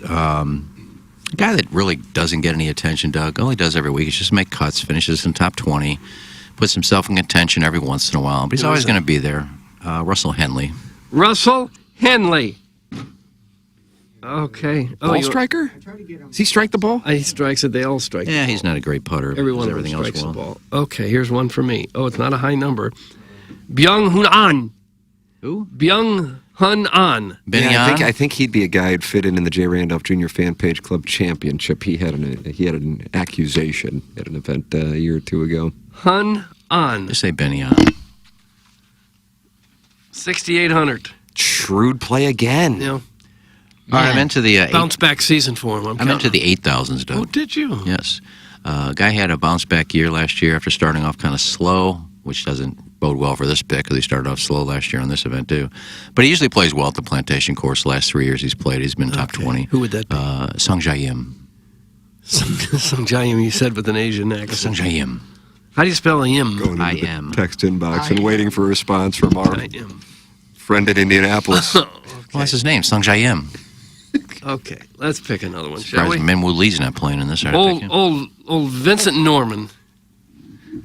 Vincent Your team sucks, Doug. Why are Norman. you doing that? Who in the hell are these people? 2 R's. I think he won in Puerto Rico or Bermuda, one of those things. Sure he did, yeah, that's why I picked Wow, him. when it's a small field event and I don't recognize a player, wow. He plays mostly on the European tour, but he won one of those. I think it was a. You're watching too much golf if you know the history of Vincent Norman. I watch a lot of golf. Too much. He's very good on the European tour. I think he won a opposite field event last year, if I'm not mistaken. Where you got hit with your opposite hand? No, where there's a tournament. Play left-handed? Where there's an That was really elevated funny. event going on, and they let the scrubs who aren't in the elevated event play in another place, like whenever the Bermuda, things like that. They should Puerto do that. Rico. They should have a tournament where everyone has to play the opposite hand. I like that idea. Yeah, I don't know. I think it was one of them. I just know the PGA Tour seems really strong. Tim will look it up when he It's won. certainly not crumbling beneath its own feet. Jackson, as can you we see speak. just where he won last year? Whomst? You like that, Doug? Don't Hoops? ever say I hoops like on that. this show. Victor Norman. Victor Norman? I thought it was Vince. Or Vince Norman. They call him Victor. Vincent Norman, 2 R's. Vincent Price went to Webster Grove, didn't he? No, MICDS, Country Day. That cheap school?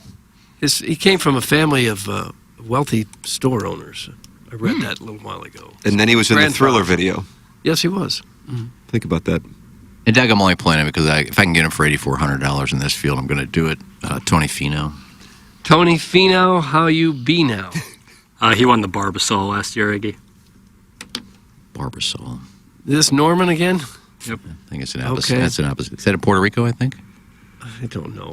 Plowsy, the box, please. Kentucky. Iggy talks more than my wife, and that is a lot. just That's from our letting 2023 Listener of the Year, Steve in Wildwood. They have a tournament in Kentucky? I'm going to pick another name. Oops, just did. Somehow it's sanctioned by the European Tour. This one's even lower rated than the others. Davis Riley. He had moments, at least to know who he is. I think he's Roll Todd. Where did he win last year? 6,000. You're literally making no money. You got plenty of cash left. I can see that. How much, roughly, Jackson? He has 23,500 for 2 players left. Okay. So anyone really on the board is. You're live. Okay. Yeah. It's just the way I set You can it get up. Scheffler and Hovland, no problem. Wide open. Hey, my last 2 plays, Doug, guys that I think could win this week. I'll start at 9,100. Last 3 times he's played here, I think he's got an 8th, a 7th, and a 4th. I think he finished 2nd last year. Was leading going into the final round. Got whacked by Rahm. Colin Morikawa. Oh, Colin Morikawa. Now, I talked to Jamie 2 days ago when he told me about the money situation and everything he wanted to do for this. Yeah. And he said that I think he wanted that Doug picks 4 names out of the box. And then, if it's a situation like we have today where you got nothing but 6,000s, to pick the 2 best players available to finish out to give a best chance of winning some money.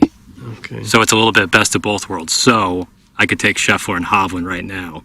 And that was what Jamie kind of requested. Oh, okay. I'm all for the I'll winning take money, but I don't Scheffler like this. and These guys Hovland. Not picking out of a box, so if I lose, it's cheating. Well, I picked 4 names out of the box. Of course, Guy the footing the sponsor- bill is asking for it. So the sponsor would like Scheffler and Hovland for my team. I love this. Okay. Oh, I love this. Mm-hmm. Well, good, because Howland never plays well in Hawaii. Same. Kentucky, Hawaii. My last player is just putts lights out, does everything well. Who is it? If he makes putts this week, he's going to win. How about a name? Matthew Fitzpatrick. Not true. Matty Fitz, Doug. We saw his success at Harbortown last year. Okay. And I'm rounding out with Scheffler and Hovland. Yeah, so that wraps it up. Okay. Okay. I wrote all the names on the wrong side. What was that? I was writing all your names on my side. Okay. You got Norman, Riley, Scheffler, Hovland, And Grillo. Right? Yeah. Do you pronounce it Grillo or Grillo? Grillo. Well, I think it's actually Grillo, which is surprising to me. Yeah, the Spanish pronunciation, 2 L's or a Y. I know, but Grillo. But for whatever reason, I think his is Grillo. And Well, I would pronounce he's it wrong, Grillo. and he needs to be told that. Iggy, who are your 2 last players? After Morikawa Finau. and Fitzpatrick. Thank you. Morikawa and Fitzpatrick. Thank you. All right, we're good. Okay. There it we're good is, the now. Munganass Daily Fantasy Sports Showdown. Now, I deep teased this. Rory McIlroy got the Plowhawk going yesterday with some of his comments, but I wanted to watch the context of the comments. I thought it just was a one-on-one podcast, but it's a great show. Stick to football, but it's the European football, not the American soccer. And so you have Roy Keane, who I am familiar with, and candidly wasn't familiar with the other guys on there, but watched it and really enjoyed the show. And it was an interview with Rory McIlroy, a soccer guy. You can mock me for not knowing the other guys if you would like. The number is 314-881-TMA5. And got a chance to hear what McIlroy had to say and in the context. And one of the things he said led to Phil Mickelson tweeting kind of a unifying statement this morning, which indicates perhaps a thawing of the relations here. So this is McIlroy making an observation on how Liv was able to expose some of the PGA Tour's flaws. Hit the But I lever, think Fonzie. what Liv and the Saudis have exposed is, okay, well, if you have, a tour and you're going and you're asking sponsors for millions of dollars to sponsor these events, and you're not able to guarantee those sponsors the players that are going to show up. You know, it's very hard. I can't believe they've done so well for so long. Yeah. So it's actually exposed some flaws in the system that hopefully golf will have a look at more. Okay, well, if we're going to ask these people for so much money, we need to be able to guarantee them what they're getting. And I think that was part of the stuff that we've been trying to do for the last 2 years to figure out, okay, how can we basically try and bring the thing back together again and learn from some of the things that have happened and some of the stuff that Liv has exposed. And yeah, I feel like there was a way to do it where it wasn't going to be this massive disruptor to the game, and I think that's the other thing to me. It's like it's created this massive upheaval in professional golf, which has been sad to see. And it's like some people have taken one side, some people have taken another. And golf's a small enough sport. It's not like football where you've got billions of fans. So if you start dividing the eyeballs in professional golf, it's no good for anyone. It's just going to cannibalize itself. So he makes the observation, I don't know if people are paying close attention, that if anything, it's surprising the PGA Tour was able to exist really without competition. But then that speaks to the antitrust issue that they were facing and why they were trying to snuff out Liv as opposed to the move that I think is the one that Jay Monahan and some of the players wish they had done differently, which is take a meeting with Yasser Al-Rumayyan, because then this probably doesn't happen. As simple as that sounds, he just refused to take the meeting, and then he just had no tactic to defend them other than blame them for September 11th and trot out the victims' families from 2 decades ago like they were puppets. And then you saw how that worked out for the PGA Tour and Jay Monahan. Rory McIlroy, I think, bought in and felt, as he described in the podcast, and I don't know if it's coming up in this clip, an altruistic responsibility to be the voice of the tour. He bought in, and now on this podcast, he says here is where he made his mistake. I feel like you're losing the fight a little bit now because people like John Rahm have gone over, people who were actually on your side to start with.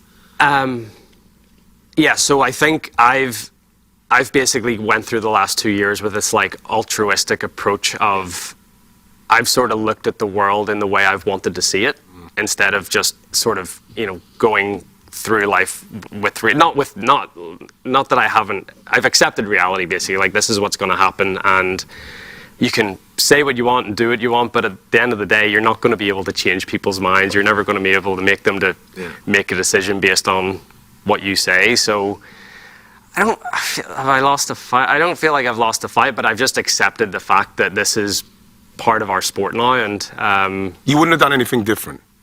If this came again, it's not like you'd say, right, I'm not going to make this stance myself because a lot of the guys are probably going to slip off.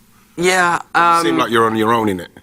Yeah, I think at this point it's like I was maybe a little, I was probably judgmental of the guys that went at the start, and I think that was a bit of a mistake on my part because I now realize not everyone's in my position or in Tiger's position, and you get this offer, and it's what do you do? It's we all turn professional to make a living playing the sports that we do, and I think that's what I realized over the last 2 years. I can't judge people for making that decision, and so if I regret anything, it was probably being too judgmental at the start.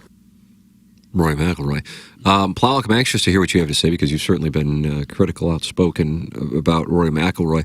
The thing is that I don't think that Rory McIlroy was the instigator of the demonization of those who chose to play for LIV. I think it was the PGA Tour, and I don't know if that's specific to Monahan or advisors or the board, but it became, if you're going to live, you are choosing evil. That's what it was. I mean, I can simplify it to that. And so those who went to live were viewed as traitors or as not patriotic to the United States, even though plenty of them were Europeans. And that, again, is the byproduct of the PGA Tour having no defense for competition and wanting to continue with its monopolistic behavior. And so it wasn't viewed as simply, oh, I'm going to go work at this radio station. And that's what it was. They're going to pay me more. It's better for me, especially guys like Poulter and Westwood who are on the back ends of their careers. It became, you are choosing to do business with the nation that killed 3,000 Americans on September 11th. But then, as time went on, more and more people thought, I got to be honest, I would take these deals. So why are these guys so wrong?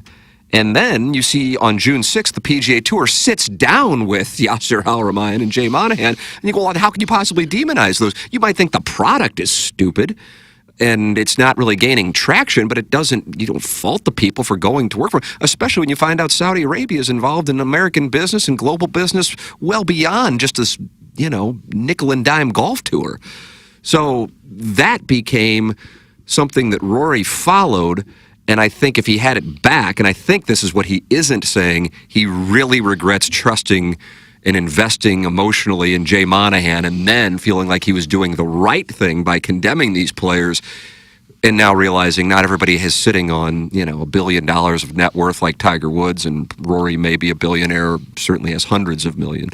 Plowhawk, with that all said, what do you think? I mean, I always respect people that, when they are wrong, they admit it. So as much as I demonize, and I'm certainly not a fan of Rory, I appreciate, I don't know if it was a backtrack or kind of a realization on his part. And I think the timing was weird of it right before the season starts.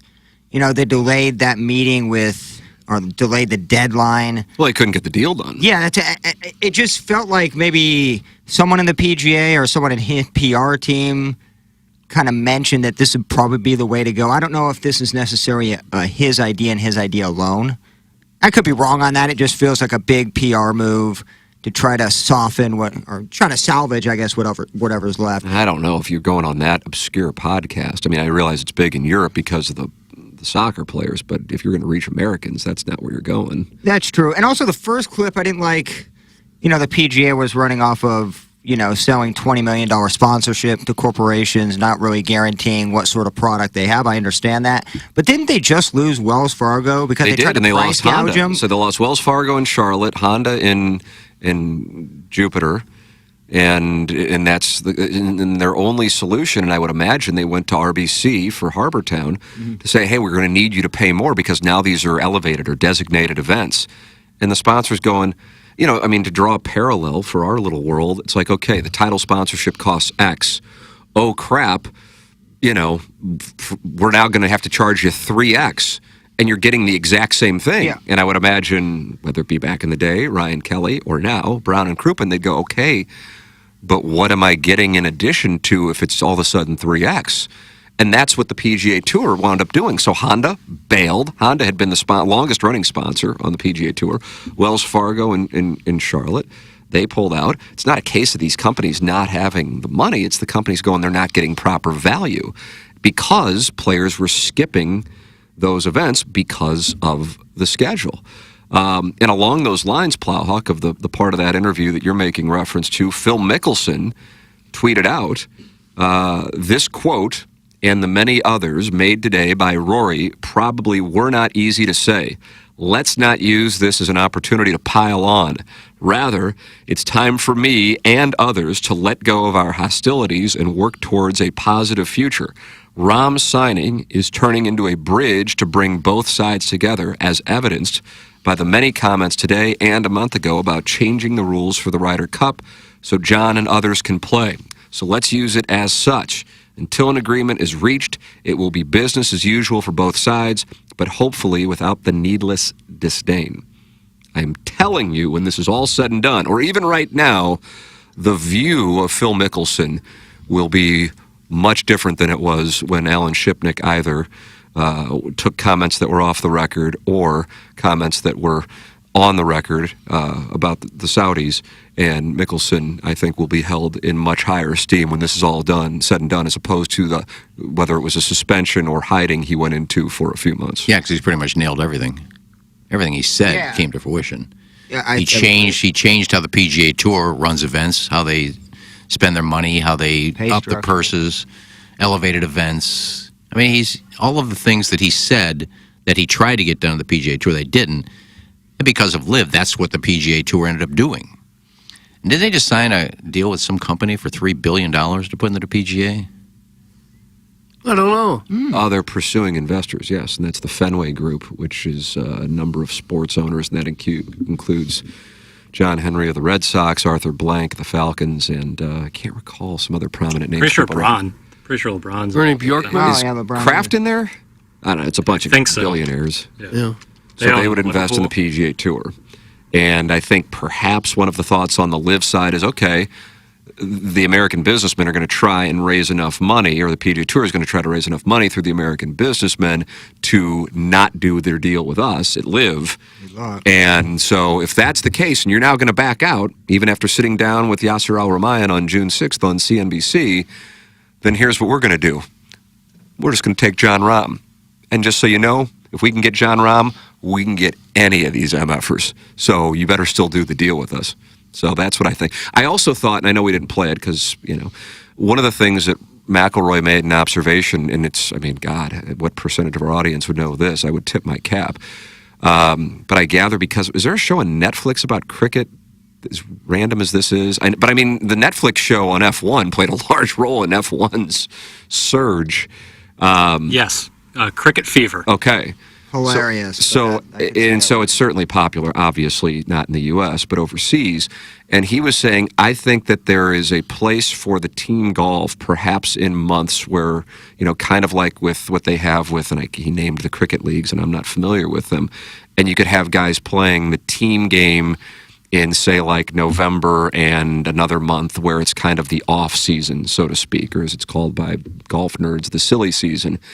And then you could have that run, but then have it not interfere with the PGA Tour schedule, and then have everybody return to the PGA Tour. And that goes back to Monahan avoiding taking the meeting with Yasser Al-Rumayyan. And that was the beginning of the end. Why is the PGA Tour losing money? Number one, the amount of money they spent on legal. That's a huge expense that they weren't planning or budgeting for. And number two, because of the sponsorship dollars decreasing, understandably so, because, if you're buying the tour and you're expecting these top players there, and then they're not there, you're going, well, I love JT Poston, but he's not worth a $20 million sponsorship if you're Wells Fargo or Honda. You want Rahm, you want Dustin Johnson, you want Koepka, along with McIlroy and whenever Tiger is able to play. And they're not getting those players. So that's why it matters. It's not because they're going, wow, the cliques and the four aces are really taking off. Losing those players has not necessarily built Live into a force in and of itself, but it's damaged the PGA Tour. And they cannot compete with the Saudi money. They've said that from the beginning. They've been consistent there. Their defense, though, was just a grotesque pull on the hearts of American sports fans based on the most traumatic day that most of us have ever experienced on September 11th. And that was gross. And the PGA Tour looks bad when it comes to the majors because the PGA Tour has nothing to do with the four majors. So when the PGA Tour said, if you go to Live, you're banned from this tour. Well, the majors didn't do that. They said, no, if you qualify, like the Masters, if you won before, you can play. Dustin Johnson, you can play. John Rahm, you can play. If you've won the Masters, Sergio, you can play. U.S. Open, if you qualify, you can play. Same with the British Open and the one I'm missing, the PGA. You can play in them. So it makes the PGA Tour look bad. Like, you can't play on our tour, but you can still go play in all the majors, and that's what these guys want to do. I'm sure they missed probably the Players' Championship. A lot of them like playing Bay Hill. Ryder Cup? Yeah, the Ryder Cup. But it's the majors. And I think what's next is they are going to redo the Ryder Cup because they realize this year, European didn't care because they kicked the Americans' asses. But to miss some of these guys that are legends, and now you can't have Rahm playing in it. USA didn't have Dustin Johnson could have played in it. Koepka, you don't have those guys. That hurts the Ryder Cup. So I think something will change there with Rahm going there. We can't not have Rahm on the Ryder Cup. Something will change there. But the PGA Tour has to do something with Live. They can't just say, screw it, we got another investment, you're done. They'll keep taking your players. They'll probably come together at some point. It's happened in other sports leagues. Well, they have to. The NFL was challenged by the AFL, and they fought it, and they came together. And the National League was challenged by the American League, and they came together. And the NHL was challenged by the World Hockey League, and it's happened in other sports. And I think we're in the early stages of it happening in golf. I got mad respect, though, for Phil Mickelson. After the comments, I'm not saying Rory was waving the white flag or Liv won, between the two, but he could have gone a lot of different extremely funny routes after Rory kind of admitted to being wrong about the entire situation, overreacting, saying the wrong thing, being childish. Phil could have, done Phil, and he probably had a couple really funny tweets locked in there, but he took the high road, so it seemed to me they actually want to get it It's the equivalent of Barry Sanders handing the ball to the official. Yeah, I won. I don't need to say anything. I love that. And if you still want to hate on me, be my guest. I don't really effing care. But it showed that they want to get it done, which is huge because I think nobody wants to see this. It was fun at first, but now I'm kind of getting, seeing $2 billion companies, seeing a PIF account that has like almost trillions in there. It's hard to see the two bicker at each other. So if they can get one tour, that's great. Well, Mr. Licks is fired up. I like to see where the money is coming from because unless I missed it, I haven't seen where the PGA Tour has paid any of these players that turned down Liv, which they said they were going to do, compensate these guys who stayed with the PGA Tour because I think they were talking about some of the money from Saudi's investment to the PIF paying them back, which again is what a spot that is. Yeah, because I don't know. I don't know if it is or if it isn't, but they did talk about it. Tiger turned down $800 million. I don't even know if Rory was offered anything. Rory said in that podcast that he was not. Okay. Will Zalatoris, the $130 million. I bet that dude's looking at that. I think Ricky was one. Oh, just because they're going to have, the players are going to have that money and have a tour at some point. Hovland Morikawa, I think, said that they were approached. Ackberg. They never explicitly said that, Iggy. Read articles. That's from Mr. Licks, along with many other texts that he's sending in, and he is not Well, happy. I'm pretty sure they said they were going to reimburse the guys who turned down Liv for their loyalty. Why don't you go read something? Iggy is 100% correct. I forgot how they said. They had an idea. Pepper and Jeannie reunion here against Mr. Licks, Doug. This could be a sign that the show's coming back. It is coming back? No. No. Not now. Oh, I thought it was. How about this? I didn't realize. I knew we had some wealthy listeners, but Doug, I am a part of the Fenway Group. How about that? Who is that? It says I own half of $3 Southside Sibian. We provide all horny South City moms with all their Sibian needs, delivery, setup, and cleaning for all those squirters. Oh, that's from Ernie Bjorkman. And he's a weatherman, but he owns and is part of the Southside Sibian company, and then he also does weather on the local station. Weather's very lucrative. I don't doubt it. Just surprised that's a side hustle. Let me just read this out to Licks. This is from the New York Times. Mr. Licks, this is for you. This is a dedication, long-distance dedication. Casey Kasem did those, remember those? Sure, yes, he did. This is a quote. Players who rejected the overtures of Liv Golf will receive a payment under the plan so they level up with Liv players. Well, that would be huge payments that they had coming. Mr. Licks, your response. Yeah, your response to that. But I know this is the I wish I could cuss on this show. But let him have it. Bluster him. I think Worldwide Technologies is close. We're in the final stages of getting P&G a title sponsor. Is that right? If not, $3 Southside Sibian could be. That's a tough one because they probably let us have a little bit more leeway. Mr. Licks has issued his response. You morons read a couple tweets and take it as a fact. Do some research for the love of God. That is Mr. Licks, and he is ready to go for the Pepper and Jeannie reboot. Why don't you call in? I have a question. I didn't read a tweet. I read a quote from the New York Times. Dumbass. I'm with you. 369-004 TMA. I don't hate Mr. Licks or anything, but I hate when people who aren't in the know read a couple of articles instead of tweets and think they're in the know. Like they're in the room with, His Excellency? Doug calls him His Excellency, Yasser Al-Rumayyan. Mr. Licks knows just as much as everybody else. Whatever is public knowledge is online. Whatever isn't public knowledge stays in that room, which you are not involved in. I know that money in your bank account and that daddy pool house makes you think like you have a little bit more power than Joe Schmoes like us. But in this situation, bruh, you know the exact same as everybody else, just whatever's out in the public knowledge. It doesn't have to be a tweet, but do not tell me you're a fly on the wall in these meetings and know why they were delayed and you don't know any numbers. You know nothing about this. This is why Pepper and Jeannie must return. I'm just saying, Licks, I don't hate you at all. I think you're a good dude, but you're acting as if like you're running the damn show, bro. You don't know anything about Live compared to PGA. You just don't know anything about it. You're regurgitating stuff that people have written about already, Well, here's some just things, as we are. Here's some things in our tweets. Golf Week. PGA Tour players to be compensated for turning down Live.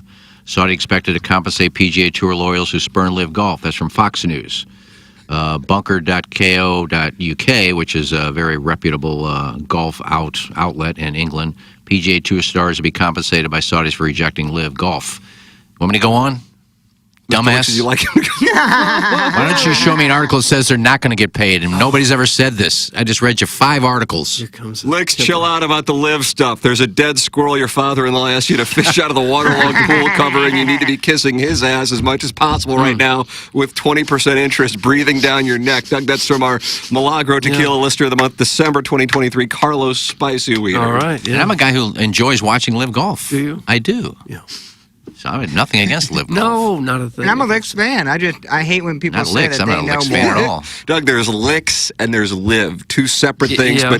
but both supporters of each other. Warson Woods Wacko taking the opportunity to say, I'd like to start a GoFundMe page to send Licks and KG in O-Town on a lion safari while wearing a Lady Gaga meat suit. 100% those two engage in docking? Oh. I know that because Licks is obviously so poor, his mom could not afford a circumcision. That's from the Warson Woods Wacko. Insurance pays for that. I think that's why I didn't get one.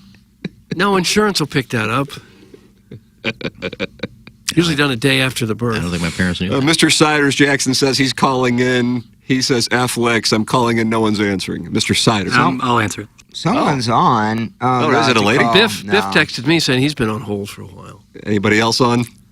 I haven't seen anybody. Just Angela, Monique. All the ladies, Doug, they all They're all pop, but it's all just Strong golf fangirls. opinions. Yeah. Mr. Licks has a non-compete. If he quits washing windshields at Lindbergh and Manchester, he cannot wash windshields at Clayton and Lindbergh in front of Starbucks for 4 months. It's from Trout Pout. So even at Waterway, they're non-competes for the... I had no idea about this. Oh, yeah. What about Pro Joe? I know he's an executive car parker. I know he's not, in the woods. See if I He's get a text. parking the Bentleys. Well, Licks is the best at the window washing, so I'm sure they don't want him to go someplace else. I thought for sure he was an Amazon overnight guy. Licks is definitely up at the MAC cigar room that his father-in-law pays for, balls dangling through his towel, thinking he's a big shot and regurgitating what Brett Baer is saying on the TV that's playing Fox News. Shut up, you try hard. That's some little Tommy Tribbins. Oh, man, they're blowing up now. Almighty. Dog, Caller Adam has thoughts on... What line are we on here? No. Yeah, Caller Adam. No. He won't say one thing about Liv. Oh. I don't know which one it is. Just hit anything, you'll get it. I'm going to go caller 1, man. I'm sorry. Caller 1, you're on. Yeah, help me, Daddy. I'm sick. Who's sick? I have a cold or something. I don't know what it is, but this is help me, Adam? Daddy. This is Caller Adam? Yeah, it is. Yeah, Adam. it's me. Oh, no. Yeah. Man, you sound awful. You on your deathbed, bro? I just lost my voice. I'm fine. I'm fine, guys.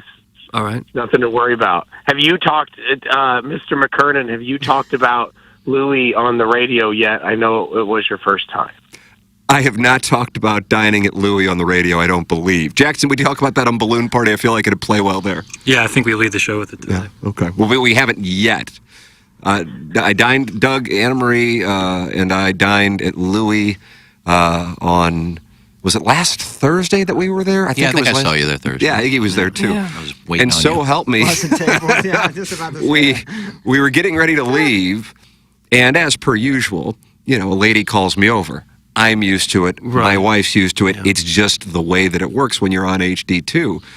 And it turns out it's the wife of Caller Adam, and Caller Adam is there dining as well. Really? Yeah. Now, you don't sound like you would be as enthused as I was. Well, and my wife is a Caller Adam lemming. Did you turn rear and go another direction? No, we talked it over. Oh, did you? Yeah. Okay. It was a good time. It made my night. We went home and made love, and we thought about you the whole time. You and Tim, or you and your wife? We thought about Tim the whole time. What do you mean? Oh. The calls have a different feel with the raspiness. It makes it hotter. I think so. Also, have you guys discussed that I came in studio and recorded a commercial with Tom Schmidt from Salt and Smoke. Did you guys discuss that? No, of course I not. saw the post. Why did you blur out both of your photos? We know who both of you are. You put like a ham bone over Tom and like a drooly emoji over you. I'm curious why you did that. Honestly, Duran, I'll send you the unedited picture. I look like a fat old woman in my picture because I just shaved. I'm curious who you were trying to keep secret because we both have seen you at several events. No one really knows who we are. Anyway, we recorded. That should be a promo about this show.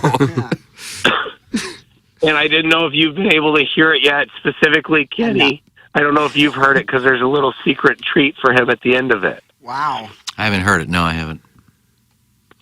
Well, that's bullcrap because you should listen to it. We haven't heard it, and we have no plans to hear it. I'm not in here when commercials are played. I think it's not. I think it's only when you use the app and you stream the all-day TMA button. So it's very niche. Well, I don't listen to the app. Well, that's on you. You should. As for our listeners, I support Salt and Smoke. As for our listeners that listen, that's where the commercials are for. Thank you for mentioning me. I don't know what he said, but what'd you say?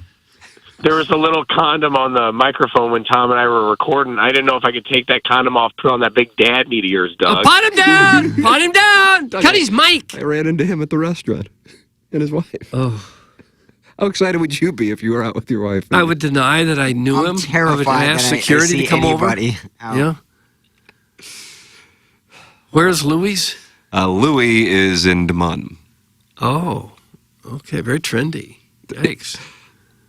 Nice restaurant. Huh. You've been there? No, it's just a nice restaurant. Oh. I know people have been there. It's a nice restaurant. Yeah. Unless they lied to me.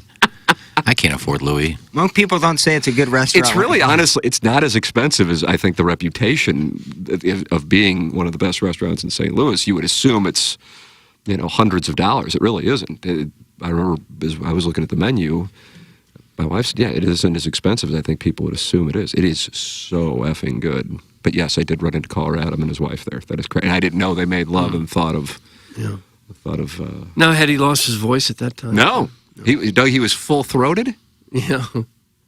Well, he's not full-throated now. God, Tim is so hot. That's from Brian Henshin. Come on, Henshin. God almighty.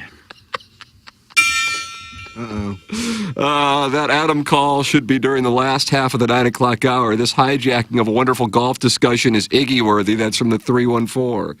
Get well soon, Adam. One of the goats, and that Salt and Smee spot is straight fire. That's from Carlos Spicy Wiener. Jackson, we have a number of people, including the worst ones, Wacko, saying, what the F? Pick up the phone line, Virgin Lips?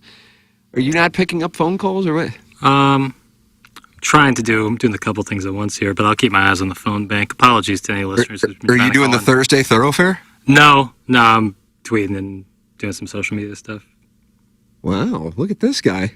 My God, he's got a lot of balls in the air. Yeah, it's all right. I'm gonna keep my. I apologize to the listeners. No, don't do that. That's more. What you do is more important than picking up the phone for these people. We love the callers, and I love the worst ones. Mr. Lick says he's on hold. Is that accurate? Okay, that is him. I was a little nervous. It wasn't him. It sounded different. Well, it could have been Timmy the Tickler, Doug, and that's a treat. If it's Tickler, all right, pull up whoever that person is. Does it not say the names?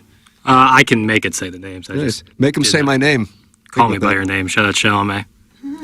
Okay, hit the button, Plowsy. All right, he did. I haven't even hit it yet. All right. Rather it be Tickler. Yellow. Yeah, funny. It's funny, Wacko. He takes my call, not yours. Funny how that works. Well, he doesn't call in, so. Iggy, everything you said was wrong. Like everything you have said in the last 20 minutes. Well, go ahead and point it out. What do I say? Go ahead and point it out. You act like these are definitive statements. Well, point out what I'm wrong about. Snake Jay Monahan. Point out what I said was wrong. The PGA never said they were going to pay players for not going to live. They never said that. You read an article where I read 5 or 6 articles.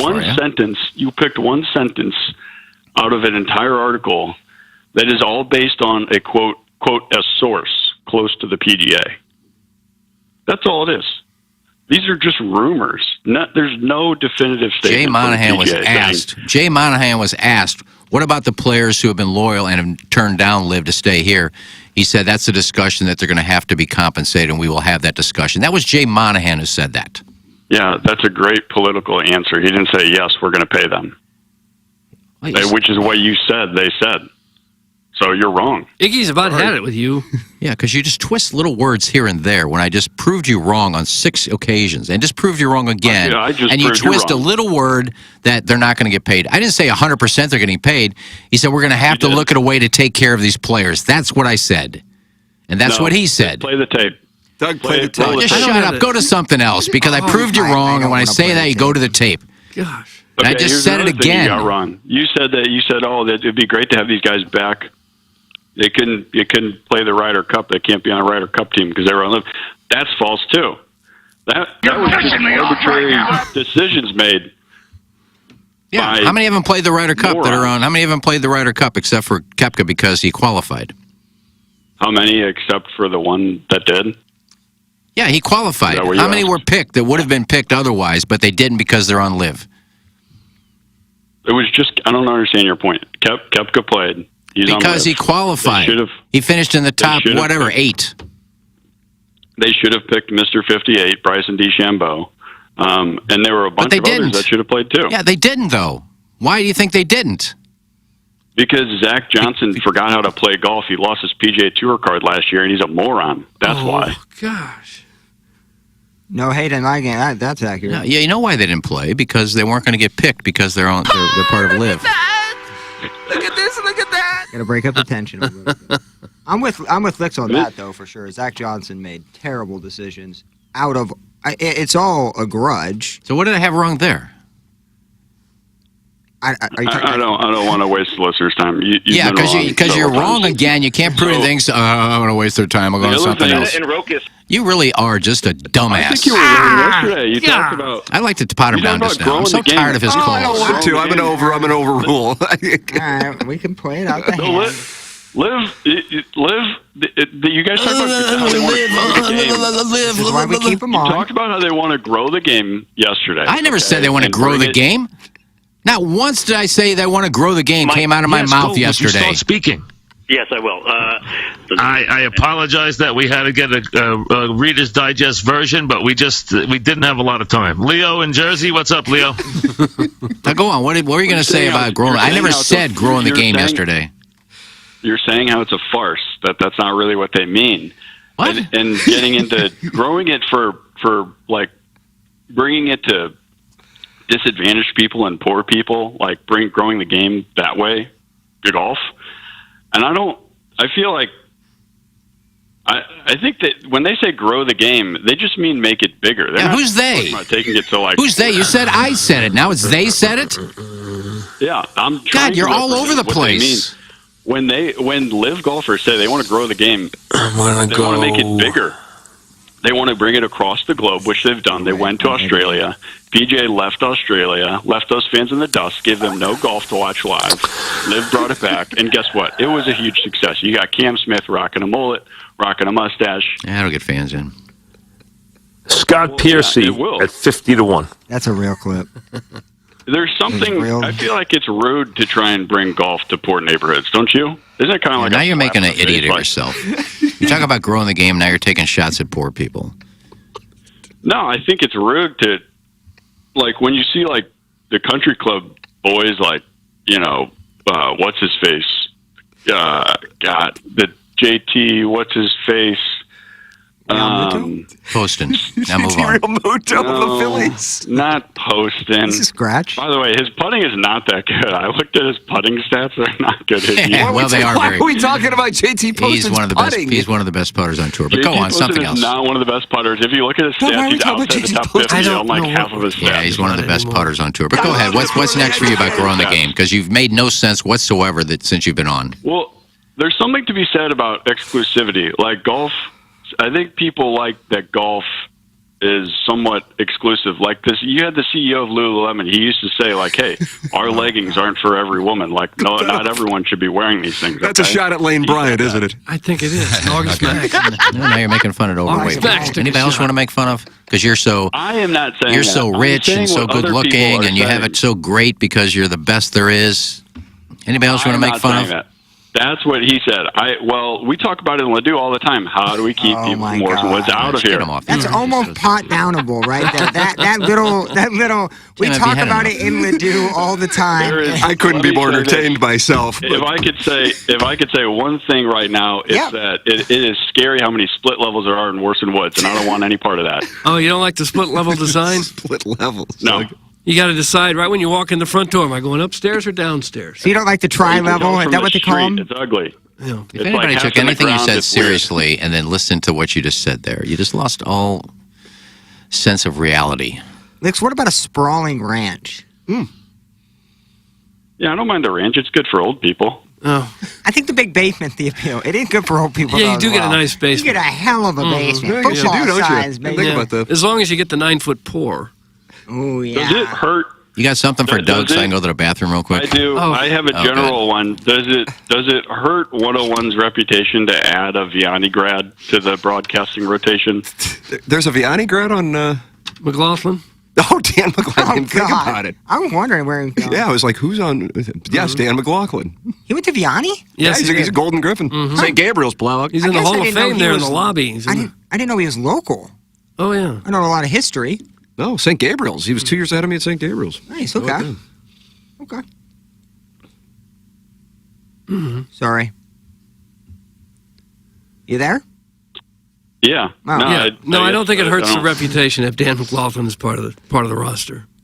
Orson Woods Wacko has responded, anytime and anywhere, you bag of crap. Seriously, I'm with Ken. I wouldn't piss on you if you were on fire. Orson Woods Wacko, Doug. The tensions are peaking. It really is. Yeah, I don't care what he says. What part of Ladue do you live in? Orson Woods is like the Nordstrom Rack of St. Louis municipalities. I don't know that that's true. Yeah, It's a beautiful place. Well, what part of Ladue are you in? Let me just say this. Sometimes when I'm in the pickup line, like, because I do pick up my kid from school, because I don't know why that people make fun of me for that. I like hanging out with my kids. I don't know if that's a weird thing, but we, like the other dads, we'll all just kind of wait, and we'll all kind of hike up our shirts just a little bit, just to get a peek at the needlepoint belts. Oh, and really? Sometimes it's like a conversation Those aren't cheap. starter. Those are not They're cheap. like 200. I couldn't believe that. Yeah. You want a St. Louis Cardinal needlepoint belt? It'll cost you $170. Well, it's not. I mean, let's not talk about money. Okay. So I don't think that part. But or like if you see someone wearing one of those hoodie vests and it's got like the MAC logo on it, that's like a conversation starter. Is it know? really? Yeah, say, excuse me, get out of my way. I think that's the only... Okay, Iggy's back now. Yeah, you got anything for Iggs? No, we're done. Yeah. I think we're done. Yeah. I think we're done. I appreciate the time, you guys. That's all I have see you. today. Like there he is. That's Mr. Licks. Nice little call. Sideways with Iggy, sideways with the Orson Woods Wacko, who You're an went out. embarrassment to humankind. Oh, God. Lee. That was, it got tense at first. Well, I'm tired of him And it always ended calling pretty me tense, out, I and then he guess. can't prove anything. And then mumbles and stumbles and moves on to something else, calls me out again. I prove him wrong about carports. So you're not high on him as a caller? No, he's an idiot. Oh, gosh. Would you like him to call back tomorrow? It's as nice as I can be on Celestial Radio. Celestial, whatever, HD2. That's close enough, Whatever, honestly. a station I can't cuss on. That's why Pepperoncini needs the reboot today. Today. To give you some freedom to truly express No, you're in here at yourself. 11:15. Yeah, well, what about 10 o'clock? Iggy, there's no possible right. scenario, even if Pepper and Jeannie came back, that Yeah, we'd ever that's be here at 11:15 in the studio doing that episode. I stuck around one time till noon. Did you really? What were you guys talking about for 2 hours? Yeah. We had Maitland Ward. Oh, nice. That was a big exclusive. He says she doesn't get up early. Well, it's 10 o'clock on the West Coast. What's early to her? Well, when you're banging at 3 a.m., it's a tough battle to get up. Scooter says Mr. Licks just won Listener of the Month, presented to you by Milagro Really? Tequila. That's from Scooter. Well, sadly, it's Well- not up to them. He's going to need 3 of the other 4 votes because I won't vote for him. And see, that's the thing. You have Iggy immediately saying, no, it's an uphill battle already for Licks. Yeah. Even with that strong But I don't know who else we'd vote for right now. Well, it's the first week of the season. Just call once this year, Biff, and I'll vote for you. Great call, you dumpy Wet Willie's employee. So cool to have an anonymous caller pretending to play the character of a wealthy person arguing with a guy who spends his entire vacation abusing his meat and sitting around the company fountain arguing about live golf, broadcasted on the WB for maximum exposure right after Night Court and Sister's Sister.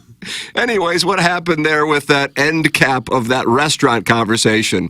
That's a great restaurant. Have I been there? What the hell kind of question is that, Tim? Gonna put me on Front Street like that? No, if you must know, I haven't been to the hip, trendy restaurant you just talked about that I wanted you to think I knew all about and visited, but I do know people who have friends who went to the restaurant one time and they probably thought it was good. Thanks, that's some Ellen Foley's first crush, a.k.a. F.U. Mardukas and wrangle in your family beer cats. Oh, wow. He's starting to get crestfallen now.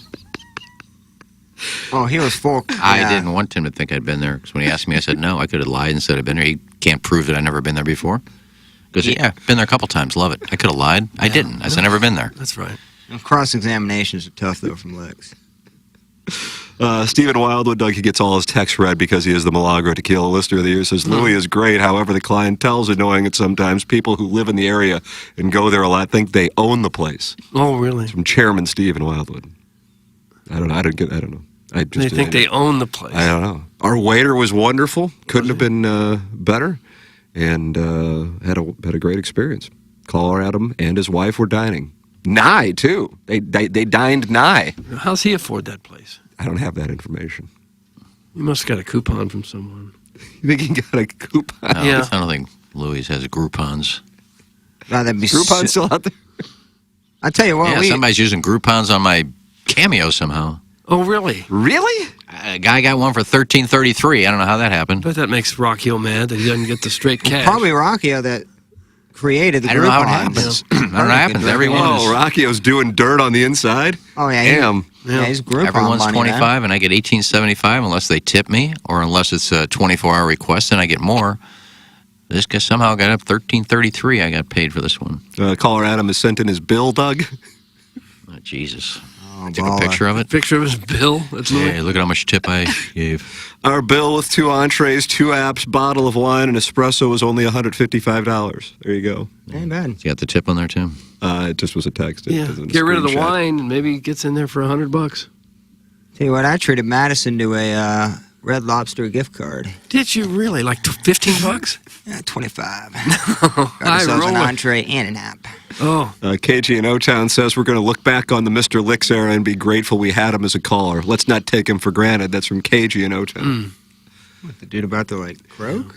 I think Licks will be on here for a while. We enjoy elitist. Birds of a feather. KG in O-Town's an elitist? No, just doesn't make sense. No. I don't know. I never saw KG in O-Town as elitist. He seems like an everyman sort. Well, he's from Jeffco, so. What does that mean? Nobody's got any it money. means what it means. Wow. Oh, there's some people that have big money in Jefferson County. Now, you were all over Licks for shaming the poor, and now you're going after the wonderful people near the water tower. Well, I just know a few people live over there, and I don't care for them. So. Oh, what's wrong with the people in Arnold? What's wrong with them? I got a lot of friends in Arnold. I'll tell you what. Nothing, just Hoosiers. That's an Ice of Pizza and AI Sushi, or Sushi AI is out there. Out there in Richardson Road. That's a good little hot spot. Yeah. Kind of everything you need right there. Right by Arnold. Oh, sure. Doug, everything you need is at Glenn Betts Jewelers right there on Manchester in De Pere. How do you do, I'm Craig fine. and David Betts? Glenn Betts Jewelers in business in St. Louis since 1941, operated by the 3rd and 4th generation of the Betts family. The Glenn Betts difference is you are served personally, not sold. Glenn Betts Jewelers develops relationships through generations of your family as well. They get to know your likes, lifestyle, and who and what you love. Those are the 3 L's. Go online at Glenn, 2 N's, GLENNBETZ, jewelers.com, located 1 mile east of 270 on Manchester in De Pere. Valentine's Day will be here before you know it. Get your Valentine a gift at Glenn Betts Jewelers. Doug, excuse me, Jackson. Well, Jackson and Doug. Hell, you're the mayor of Toughtown. Tell me about your hair. Mhm. Tough city. What you're looking at on YouTube is an example of follicular verticality. I got hair growing straight up now. It's thick, it's lush, and it's all because of the professionals at St. Louis Hair Restoration.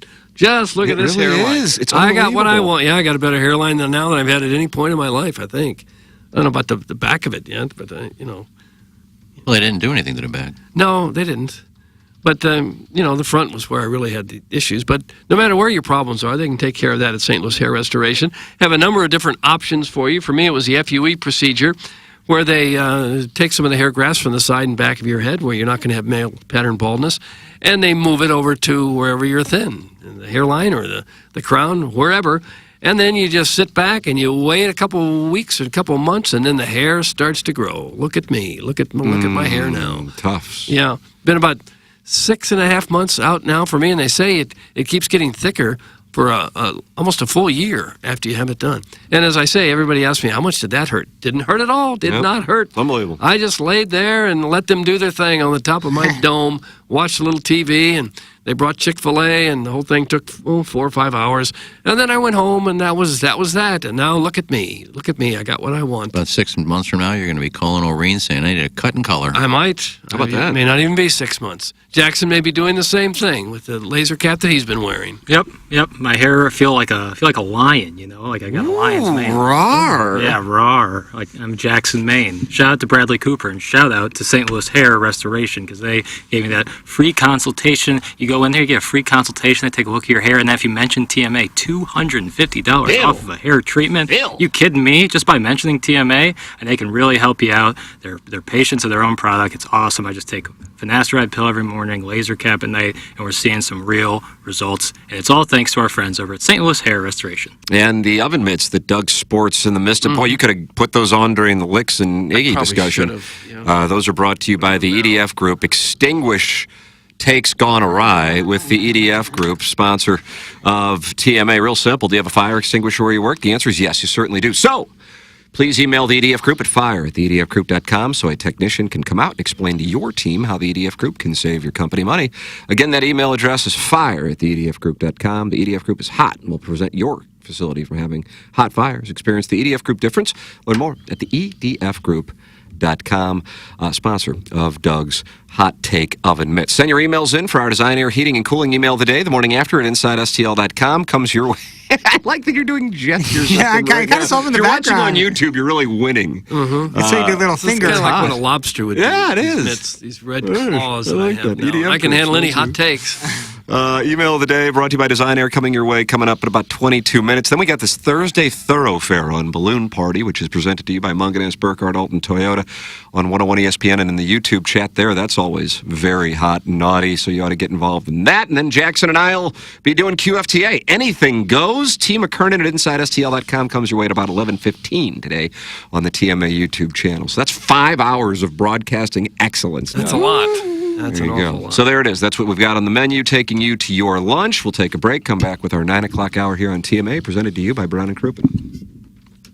The Tim McKernan Show podcast, featuring long-form interviews with people from the world of sports, politics, and entertainment. And our guest today, Bill McClellan. Thanks so much for coming in. Hey, my pleasure, Tim. What's up, Caden? Hi, how are you? Joe Buck, our guest today. Man, it's like I haven't seen you in years. More than 500 episodes and counting, and it's available wherever you get your podcasts, including the TMA STL app. Get the app now at TMASTL.com. You've heard us talking about Mark Hanna from Evergreen Wealth Strategies. Mark and his team provide a personalized, holistic approach discussing cash flow, liquidity, debt, investments, insurance, taxes, and they pull it all together into a strategy that fits for each individual client. Start the new year off with a judgment-free conversation with Mark Hanna. Visit evergreenstl.com to learn more. Mark Hanna offers securities through Equitable Advisors, LLC, member FINRA, SIPC, a broker-dealer. Equitable Advisors, LLC, an SEC-registered investment advisor. Evergreen Wealth Strategies is not a registered investment advisor and is not owned or operated by Equitable Advisors or Equitable Network. The choice of a lawyer is important and shouldn't be based on an ad. If you're seriously hurt in an accident, you'll want all the money you deserve. That's called justice. But there wouldn't be lawyers if justice was easy. No, justice is not easy. It's fought for and it's won. At Brown & Crouppen, we fight for justice every day. If you want some, call 222-2222. Because at Brown & Crouppen, justice is our business. Biggie's Restaurant and Bar has been a staple of the community for over 30 years and is serving your favorites like the steak sandwich, waffle fries, and so much more. It's not just the food that's rocking. With a full bar and patio, Biggie's is the perfect spot for lunch, dinner, and a little laughter. Biggie's original hours are back. Open 11 a.m. till midnight, Wednesday, Thursday, and Sunday. And 11 a.m. till 1 a.m. on Friday and Saturday. Check out the full menu at biggiesrestaurant.com and stop in today. Bet like the pros with the world's largest sports book right at your fingertips. Circus Sports is now available in Illinois. Hi, I'm Derek Stevens. I've been a lifelong sports bettor, and I'm the owner of Circus Sports. We're excited that the Circus Sports app is now ready for action. Experience big app bets with high betting limits, tight money line splits, and more. Now you can download, fund, and bet like a pro from anywhere in Illinois. Download your new bookie today at circusports.com. If you or someone you know may have a problem with gambling, call 1-800-GAMBLER or text ILGAMB to 833-234. Rosalitas know that a fun happy hour and scenic patio go together like fresh guac and chips. So take advantage of their covered patio this fall and winter at their Pair location and enjoy happy hour specials Monday through Friday from 3 to 6. Their sparkling margarita is made with Chambord raspberry liqueur and topped with a bottle of rosé prosecco. They also have a variety of delicious margarita flavors, including mango, pomegranate, and blood orange, all made with top-shelf tequila and Cointreau. With phenomenal service, great margaritas, and a breathtaking atmosphere, there's always a reason to come to Rosalitas. When we think of a real estate agent, we think of somebody simply selling our home or finding us a new one. I mean, they're all the same, right? Okay, here's the comps. We'll take some pics, we'll post them, and I'll get back to you, okay? A home is life-changing, and your real estate agent should reflect that. Honesty, integrity, and someone who will go above and beyond to make your dreams come true.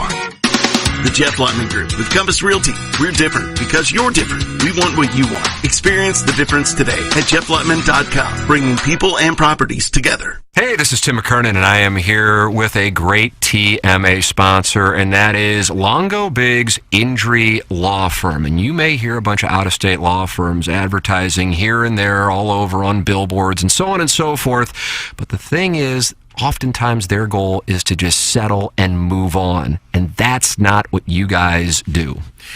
Yeah, this is CD Longo, and you hear us talking a lot about maximizing the value of cases, but what does that actually mean? Well, as Tim said, there's lots of personal injury lawyers in St. Louis, and everyone handles cases differently. We focus on getting the highest dollar amount for your injuries, not just getting a resolution quickly. We're constantly tracking all the settlements and verdicts in the area. This helps us advise our clients on whether a settlement offer is too low. And if the amount of compensation being offered is too low, we are happy to file lawsuits and proceed to trial to ensure our clients receive an amount that is fair.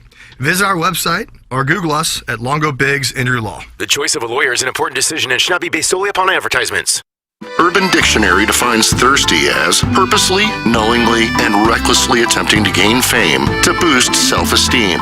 So, are you thirsty? Well, TMA has you covered. Become a part of the 2023 TMA Listener of the Month Club. You nominate yourself for a monthly award. And if you win, you get recognition and stuff to help you satisfy that insatiable thirst. We're talking January, February, March, April, May, June, July, August, September, October, November, etc. Go to TMASTL.com or the TMA app. Give us your name, a photo, and other pertinent information. Tell us why you deserve to be TMA Listener of the Month. And if you don't want to use your real name or photo, we don't really care. The TMA Listener of the Month. Get recognized just for being you or fake you or whatever. Quenched by Milagro Tequila. Welcome to the brighter side of tequila with Milagro in the morning after on KPNT HD2. You're hearing TMA all day on KPNT HD2, Collinsville, St. Louis. Featuring the morning after live from 7 a.m. to 10 a.m. Then a full show replay from 10 a.m. to 1 p.m. Followed by the best of TMA from 1 p.m. to 7 p.m. And another same-day replay starting at 10 p.m. Live from the Michelob Ultra Studios, KPNT FM HD2, Collinsville, St. Louis. This is TMA all day. Bill. Give me that daddy butter. Give me that daddy butter. Give me that daddy butter. Give me that daddy butter. Where it hits. Give me that daddy butter. Took the X. Give me that daddy butter. I'm rolling balls. Give me that daddy butter. I'm sweating. Give me that daddy butter. Give me that daddy butter. Give me that daddy butter. Give me that daddy butter. Give me that daddy butter. Give me that daddy butter. Give me that daddy butter. Give me that daddy butter. This is the Give me that daddy butter. Give me that daddy butter. I can't find the SoundCloud version of it. Is it just a remix? That's a I'm a remix. stepdad, but I'm a slut. This is my favorite part. This is a colonoscopy stepdad. Name of the song. Give me that daddy butter. Okay. I'm a stepdad, but I'm a slut. Give me It's that wonderful, though. Thank you, friends of the Feather. You are listening to TMA. And it's presented to you by Brown and Crouppen. My name is Timothy Michael McCurdy. That's Douglas Sullivan Vaughn, the Plowhawk, and then Jackson's in the Horton Watkins studio. Jackson, you're doing a bunch of social media this morning. That's right. Is this some? Listen, I love it. If there's one thing I say both on this show and on QFTA, and anytime I'm conversing with management here, if there's one thing I feel like we could really improve. Of course, we all want to get better at teasing, but it's social media. But you're juggling things like the Dickens back there. Yeah. Is this something that you chose to do for 2024? Mm-hmm. I think it's best. I think I am in agreement that more social media is best, and doing You have an it. agreement. Hold on a second. Yo. You got like a new deal that says your social media? No. I was in agreement with what you were saying about the more of an influx of social media, and so to do that, sometimes you got to do it while the show's going on. But hey, I like staying busy. I prefer to stay busy, so no problem with me. And How I about like this doing guy? It. You know what I'm going to say, Doug? Watch this. Gold star for Jackson. Oh, Hey, thanks. really? Hope to continue this trend. He's a little champion. He is a little champion. Yeah, because we do a balloon party and then QFTA afterwards. I like to get more social media stuff out earlier. So to do that, sometimes you got to do it during the program. We'll do QFTA. I'd like to try to do it every business day. Now, that might mean some night QFTAs. But now that you're a man in love, you might not want that. Yeah. And I'm watching Peaky Blinders. Oh, so good. I got things going on, too, around here. So good. I want everybody to know that. And you're attracted to Cillian Murphy? Attracted to his talent. He's You're just attracted to any fantastic. guy's talents, Doug? No. Floyd Rayford? Boy, does he smoke like a chimney in that show. Chronic. No, he's smoking darts, baby, left and right. You never were a smoker, were you? No. That's frowned on in Ladue. It's probably Is it viewed of a habit of vice of the pores? there's like high class smoking, I would say. Like you watch Mad like Men. menthols. Oh, yeah, absolutely. Unfiltered. Like you watch Mad Men, like that's some good smoking in there. And they're drinking booze in the office and sleeping with ladies in the office. Or like Cillian in Peaky Blinders, like he looks regal when he's smoking darts. Okay. Not the case when you're like, like you work like the front desk of the hospital and you're like sweating out a 5-minute smoke break, sweat all over you. Yeah. It's not as hot. No.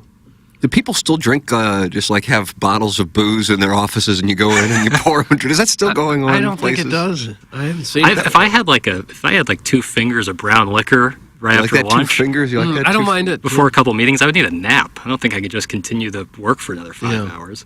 That's the way it used to be done, though. It's amazing. It's probably a lot more junk going on back then too. Yeah. Like Whitehorse? Yeah. Really? Well, I don't know about that, but Well, I mean, like we watch Wolf of Wall Street. They're certainly, enjoying themselves that during was a the movie, day, though. based on real life. Maybe. Doug, cocaine is like candy. Do you think they weren't doing coke in the 80s and Wall Street? Wall Street? Yeah. Doug, they were I don't handing know. them out at Probably. clubs. They had like mirrors that waitresses would just walk around tables. It was very common. There. I never saw it. I've never seen it in my lifetime. Have I seen cocaine? Well, I wouldn't say you'd see it like a hog farm there in like Festus, but I never worked at a hog farm. You never saw it on that yacht with Andy Gibb? No. I bet it was there. See, It that might have been. I never saw it. You were in Miami, right? Was it shortly after the Cocaine Cowboys? Kind of Is it during mid that to era, late 80s? 80s. Okay. 'Cause they'd be- I was in they'd be college in the pulling up, 70s, like- and nobody in my fraternity was doing marijuana. They wouldn't allow Really? it. They'd throw you out of the fraternity if they caught I you mean, that's doing the marijuana. technical rule, but I didn't. Nobody did it that I know It of. was so strict back. Yeah, I can see that because they definitely deterred people from doing it. I think it was a Class X felony for God knows how long. I could see that. It's just all about who you surround yourself with. I mean, drinking out the wazoo, but there was common. Yeah. None of the people I hung around with ever doing marijuana, and I never saw any coke anywhere. Well, like in Miami, it was like kilos were like washing up ashore from like boats that would just, have helicopters over them. So they're just throwing out. That's amazing, man. That's hilarious. It wasn't the Wild West. The Cocaine Cowboy documentary, Doug, have you seen that? No. There's a lot of news anchors that are a part of it that you may have worked with or know, which I think would be cool for you. Mm-hmm. But they talk about, Escobar and that just freeway in Miami. Yeah. That waterway just bringing in a ton. I'm going to give you a girl to look up, Tim. We're changing subject now? No, Tim was talking about Is her name Molly? I was talking about what? I'm actually reading Ben Frederickson's sports predictions for 2024 and listening to the cocaine talk. I thought we were talking about women. Doug, were you talking about any women we you can do talk cocaine about with? whatever. Cocaine I'm in not saying I Miami. want to deep dive into white, but I'm just saying I thought the documentary, Doug, would have some coworkers. Jackson, were you talking about women back there? Maybe he overheard you. You talk about women. You talk about the tournament. All right, what do we got? I'm looking up a woman. Well, one of my favorite shows is Sons of Anarchy. And there's a spin-off on that I hadn't watched before called Mayans MC. Mayans MC. Yeah, it's Mayan rappers? No, they're motorcycle club. The Mayans were part of Sons of Anarchy, but when Sons of Anarchy ended, Kurt Sutter decided to, let's go with the Mayans. He did another one. And I hadn't seen it, so I started watching it last week. And there's a girl in there that is just drop-dead beautiful. And I think in the time of the show, she was like 19. But I looked at her, I said, God, she is gorgeous. Her name is Emily Tosta. Tosta. And we all have to stop what we're doing. I don't know. To look her up? I'm just saying, take a look at her. She is. I'm looking up Emily Tosta. She is gorgeous. And so I follow her on Instagram. She hasn't really done much other than that show, but she's beautiful. Have you called her or anything? No. Okay. Amen. I just thought I'd point out, it's pretty good. It's not as good as Sons of Anarchy, but if you stopped a darn nice cocaine discussion. I don't know if it had any legs. Well, I'll be honest. There's a lot of heroin. I'm done. There's a lot of heroin on Mayans MC. There's a tie-in right there. Okay. Did it, Doug? But Emily Tosta, look her up. Her boobs have gotten much bigger. Yeah, she's only 25. When did you start following her? A week ago. No, I'm talking about when did you become aware of her? Last week. Oh, okay. When I started watching Mayans MC. Now on the show, I'm not familiar with her at all. Very brief Wikipedia page. Yeah, on the show, I think she's supposed to be a 17-year-old, but she's like 22 on the show. She's. Look at that! Doug, she's from the DR. Santo Domingo. Is that the home of the light-hitting middle infielder? Santo That's Domingo. Is that St. Pedro Santo de Domingo? Macorís. That's right. She starred in the 2021 film Willy's Wonderland with Nicolas Cage and is set to star in Tito, Piece of Heaven. And that, of course, is about Tito Jackson and his role. Is he lead guitarist or bassist for the Jackson? It could be about Tito Fuentes, middle infielder for the Giants back in the 60s and Tito 70s. Tequila from Latin America. Tito Francona. There's somebody named Tito Tequila? Well, That's Tito's. a real. That's a tequila, isn't it? Tito's? Oh, Vodka. For a second, It's made I in thought Austin, you Texas. were like One of saying those- like a person in mojito. And One of then, those white liquors that's Tony made in Tequila. America, and I said it was from Latin America. Vodka's a white liquor. Right. I need a white liquor tonight. Clear. Anyway, I think she's gorgeous. Okay. I actually like the tie-in. There's some heroin in that show. She and would go we had places. Cocaine in Miami. She in would the go 80s. places if she gets another agent and moves to L.A.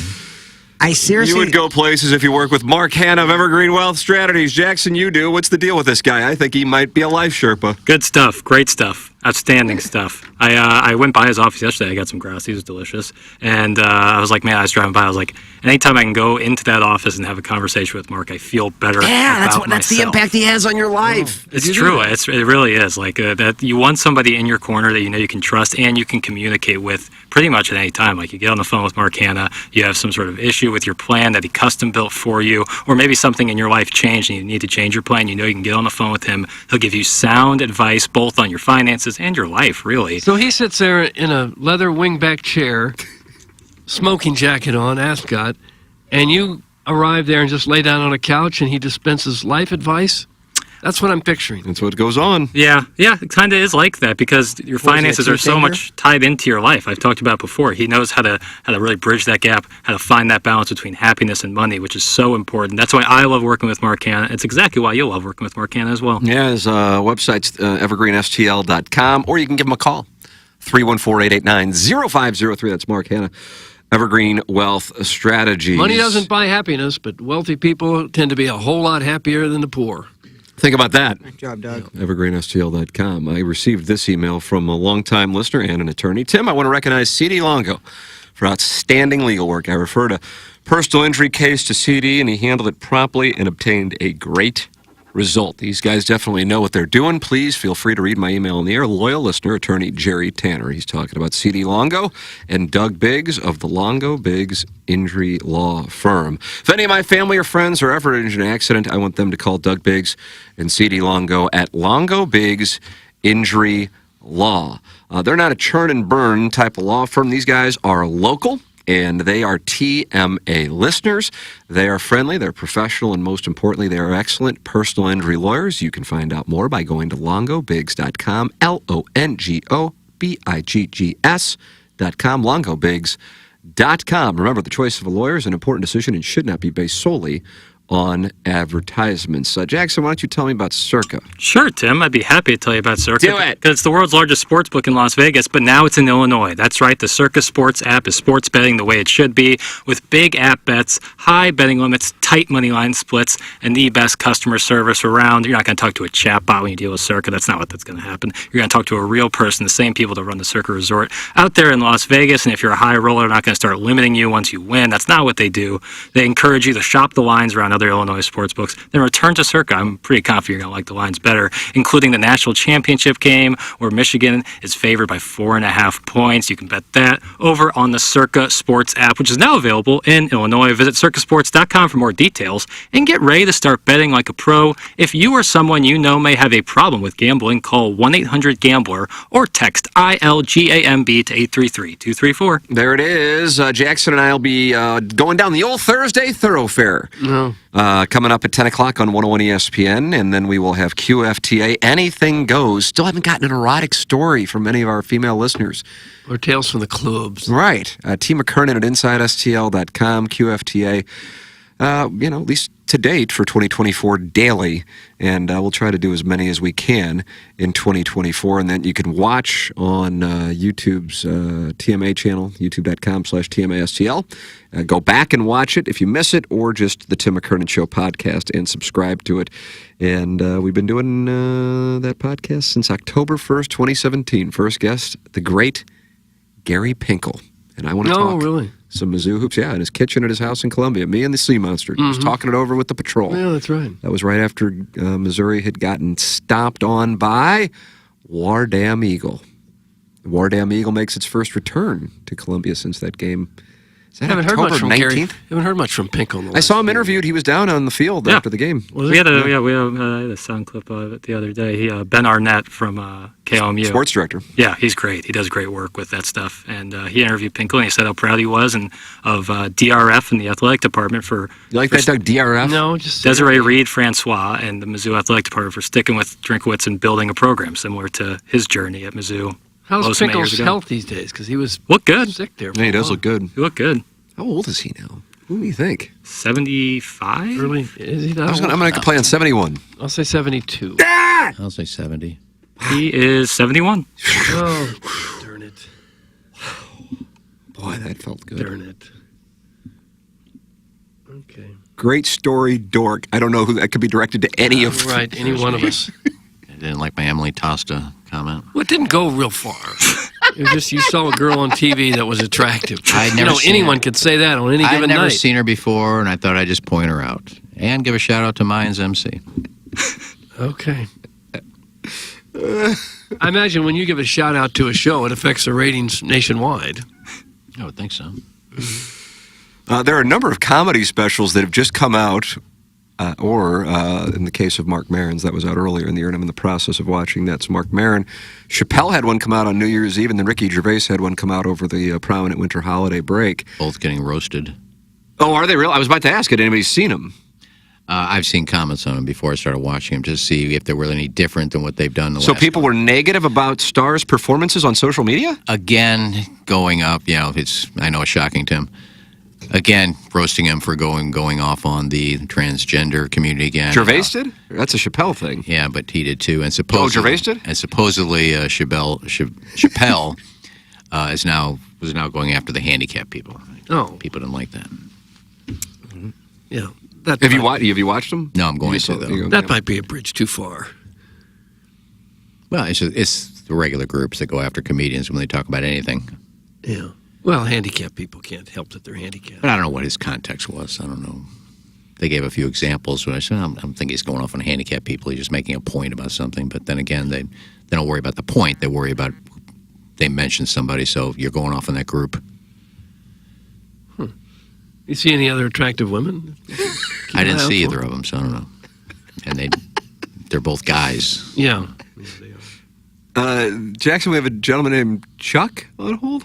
Yeah, Chuck and Soulard. How do you feel about this? Seems like a nice guy. I've been wrong before, so if it's on me, accountability. It'll be Timmy the. You think it's Timmy the Chicken? No, I don't think there's double T's. Get out of the way. Hello. Hello. Hey. Yeah, what's going on, guys? How we doing? We're doing fine. How about you? Yeah, good. Hey, thanks for taking the call. Long time, first time. Just want to call about Wellington. Wellington had a story for you guys a few weeks ago. He texted Tim. I don't think he ever got to tell that story about possible lesbianism, I believe. Huh. Oh, Tim, wow. is ringing any bells? I do believe Michael had a story. I don't know if I really appreciate you remembering it and wanting us I wanted to hear that. Yeah, no, I appreciate that. I don't think we've ever heard from him on that. So maybe we need to follow up with him. I think he's back down in Florida. Doug, he doesn't spend as much time in St. Louis during the winter as he'd like. He has to go down to South Florida. Yeah. But we may need to check in with Michael. Chuck, thank you for reminding me. Yeah, no problem. I think some other things came up that day where it wasn't possible for. Yeah, we're always very busy with content. But this has been on your mind for a while. Well, it has. It has. I'm intrigued by it. It's quite a big tease, is what it was. And I was also I got a show recommendation for you guys, if you don't mind. No, fine. Oh yeah, so it ties into the lesbianism. It's called Industry on HBO or HBO Max, whatever they call it now. What's that about? But there was season 2. I was just watching the other night. There's a little lesbian going on there. Wow, lesbian on a show. Yeah. Iggy, you would love it. Iggy, you would. I just watched the L Word for lesbian because they're all lesbians. There you go. Okay, well, this one, it ties into... Wait, you just tweeted that Mayan chick out? Yeah. I just saw that. Yeah, I figured somebody would text in and say, "Oh, he's tweeting at the girl now." I'm sorry, go ahead. Whatever your name was. No, you're good. I'm intrigued about that girl, too. I don't know. She is neat. I haven't seen the Mayans show yet, but the Sons of Anarchy was a really good show, so I guess that's a good recommendation there, too, yeah? Yeah. What's the Industries about? Just out of curiosity. It's a junior. Lesbian. Kind of like high a school. Wall Street financial show where it's like there's new grads that are entering this world of like Wall Street, and they're trying to make it big there, right? But it talks about it's going into these younger characters where they're just going through the process of entering, this big firm and essentially trying to make it, and how it's kind of cutthroat, that sort of thing. Okay. I'll do another invoice too. Yeah, well, I'm not watching that. Yeah, so. Oh, okay. Well, it sounds good for some. Well, that lesbianism, Doug. One episode. Okay. I don't have time to watch that. I don't know what else I'm doing, but it sounds like I'm too busy. Anything else? Yeah. I just want to say shout out to Shrewsbury, Seed Sniffer. I think he's a listener you guys have. Yeah. Just want to say, hey, what's up, Shrewsy? What's up? Nice. Chuck, thank you. So we don't be a stranger. Such a strong call to finish. Jackson, I'm so glad that we were able to get that. I'm sure our texters agree with you. I like Chuck and Soulard. Yeah, it was a good call. That was kind of like an old school radio call. Yeah, just want to tell us about a little lesbianism. And wanted to remind me of a story from Michael Wellington in like early December in which he was going to share a story of girl action. Yeah, and didn't. Did I cut him off and hijack it? I mean, You may have. The text inbox is very active right now. Trout Pout says caller of the year. Yeah, I like Chuck. Katessi Chattel says not sure whether Chuck should die or call in more. So you be you, Chuck, because a lot of the listeners are saying he should die, actually. He was a good call. Finally, a good caller. Why don't you perform a murder-suicide with licks? Caller Chuck, die. Yeah. That's come from Doug. I mean, they just, hey, Chuck, drown yourself. That's from Chuck Talent.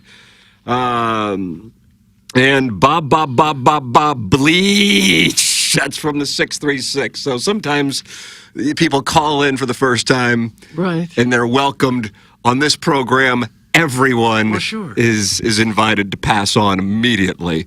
KG in O-Town has given his review. Tough debut for Chuck. Still beats Iggy talking about hot girls upon which he recently stumbled. That's from KG in O-Town giving his... Yeah, nice text. Oh. I just retweeted the Mayans FX thing. Well, that show's going to blow up now. Yeah, it's huge when you get behind my Twitter account, which is very, very active. Ladies and gentlemen, it's time for the designer heating and cooling email of the day. Funny, I don't feel older. I guess 40 is the new 30. For my birthday this year, I wanted Tim to have a perfect show. And man, he didn't disappoint. I just hope his back doesn't hurt from carrying the rest of you for 3 hours. According to Freud, the manifest dream comes from snippets of everyday images, experiences, and memories. The manifest dream simplifies, reorganizes, and masks the latent dream. In other words, our repressed and unconscious wishes. And I had me a doozy last night. Of course, he was wearing khakis, but the strange thing, this was the Bob Ross perm wig. Anyway, as he slid his wedding tackle in me mouth, I immediately had saliva dribble coming down my cheeks. I was worried he was mad at me for not being able to handle his inordinate largeness when he said, "We don't make mistakes, just happy little accidents." That's from a guy, his first name is Ben, his middle name is Eden Doug, and then his last name is Zass. Ben Idandug Ace. 40 going on 30. Come on, dude. I'm young. It's been 10 years since the Colts pulled off one of the greatest comebacks in NFL history, erasing a 28-point deficit to beat the Chiefs and bounce them from the playoffs. Horse bleep is what the headline in the Kansas City Star read. What a time. Thanks. That's number one Asian intern Brian Henshin, Bowl executive, sponsor of the Rose Bowl Sunsets, and, of course, everyone's favorite ASMR star. Say, have you watched Mayans FC? I'm not sure if it's on Celestial Television. But there's a woman on there playing a 17-year-old who's so hot. Look her up, Tim. Tim! Did you hear? Tim! I have a show recommendation with an attractive woman. Tim! Then I just tweeted at her. Tim! Anyways, heroin. See, idiots, it's tangentially related to the Miami conversation that I was so rudely excluded from because I was bebopping around checking locked doors and the like around Hubbard headquarters. Brian Henshin with a darn fine email. What was fine about it? It was darn fine. There we were. One cabin, 4 beds, 12 men. No. 12 yearning, hairier holes. No. It started out like any other getaway with your boys. The beer flowed like wine. The pile of shirts in the corner grew as men, quote, accidentally spilled the beer on themselves and were forced to disrobe. And then the wrestling began. After being pinned again, the victor planted the customary kiss on my lips, though the tongue he slid in let me know he was ready for more. After an afternoon delight in satisfied holes, I laid my renewed full head of hair on his chest and looked out the window. The sunset over those Tennessee mountains was second only to that over the Rose Bowl, I noted. That's from Katessi Chattel. Is it really? Painfully accurate. Katessi Chattel. Hot. Very hot. That was like erotica. Is there anything worse than when you get down there and find a big old bush? I thought I made myself perfectly clear. Shave your crotch before our date.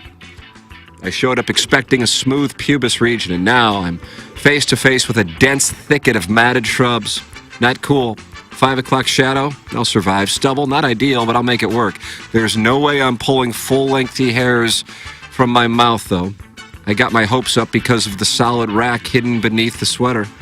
I'm talking about nice, full C cups. And perky, too. Sitting up high and proud, almost peeking out of the V-neck. But I unzipped the pant only to find shrubs so thick I couldn't even see the fella's flaccid dangler. The fellas? What a letdown. The only thing worse than navigating a man's overgrown pubes is listening to an old renter whose switch is stuck in the on position while he rambles about some lady named Jeremy trying to scam him on Facebook. Doug, that's from the JV golf coach. JV golf coach. And finally, you know, when you talk about the Atlantic 10, you talk about UMass with John Calipari and Lou Rowe and Marcus Camby, and you talk about St. Joseph's with Phil Bortelli and Jameer Delcid and Delonte West, who may or may not have bagged LeBron's bomb. And you talk about LaSalle and their tiny gym where they announced an attendance of 1,243 last night. And you talk about St. Bonaventure and the Bonnies, and they've got brown uniforms, and they haven't won an NCAA tournament game since 1970, carrying on the winning tradition of the Cleveland Browns, who never made a Super Bowl, and the St. Louis Browns, who never won a World Series and haven't existed for 70 years. But never mind that. We need to talk about Learn and how fabulous she is. Why is that creepy? She sang a Pink Floyd cover at the El Monstero show on Saturday night. No, I wasn't there. I just watched a video of it 5 days later and wanted to go engagement farming. Doug, that's our theme today, engagement farming. Oh, good. Mr. Licks is on the line to cross-examine Iggy over comments made about Liv, and Iggy is banty AF. Just when I didn't think this show could get any dumber, Plowsy played a Francesa drop apologizing for having to get the Reader's Digest version and pivoting to Leo from Jersey and totally redeemed yourselves. Happy New Year. It's my birthday in 7 days. Doug, that's Buck Swope. And that's what we have for the Design Air Heating and Cooling email today. Hey. Nice little email by Buck Swope. I have to say I'm going to go with Ben Edendog's ace, the leadoff hitter. Ben Edendog's ace. Look, I heard the emails yesterday from the break room.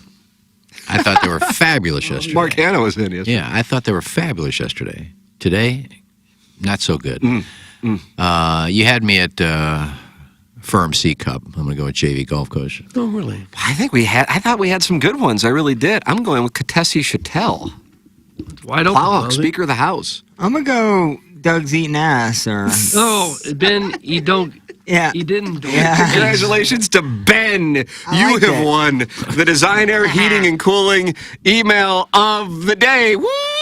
I think I'm wrong. I think Katessi Chattel's the one who talked about the C cup, didn't it? Wasn't he? No. No? Okay. That was JV golf coach. Okay, I was right then.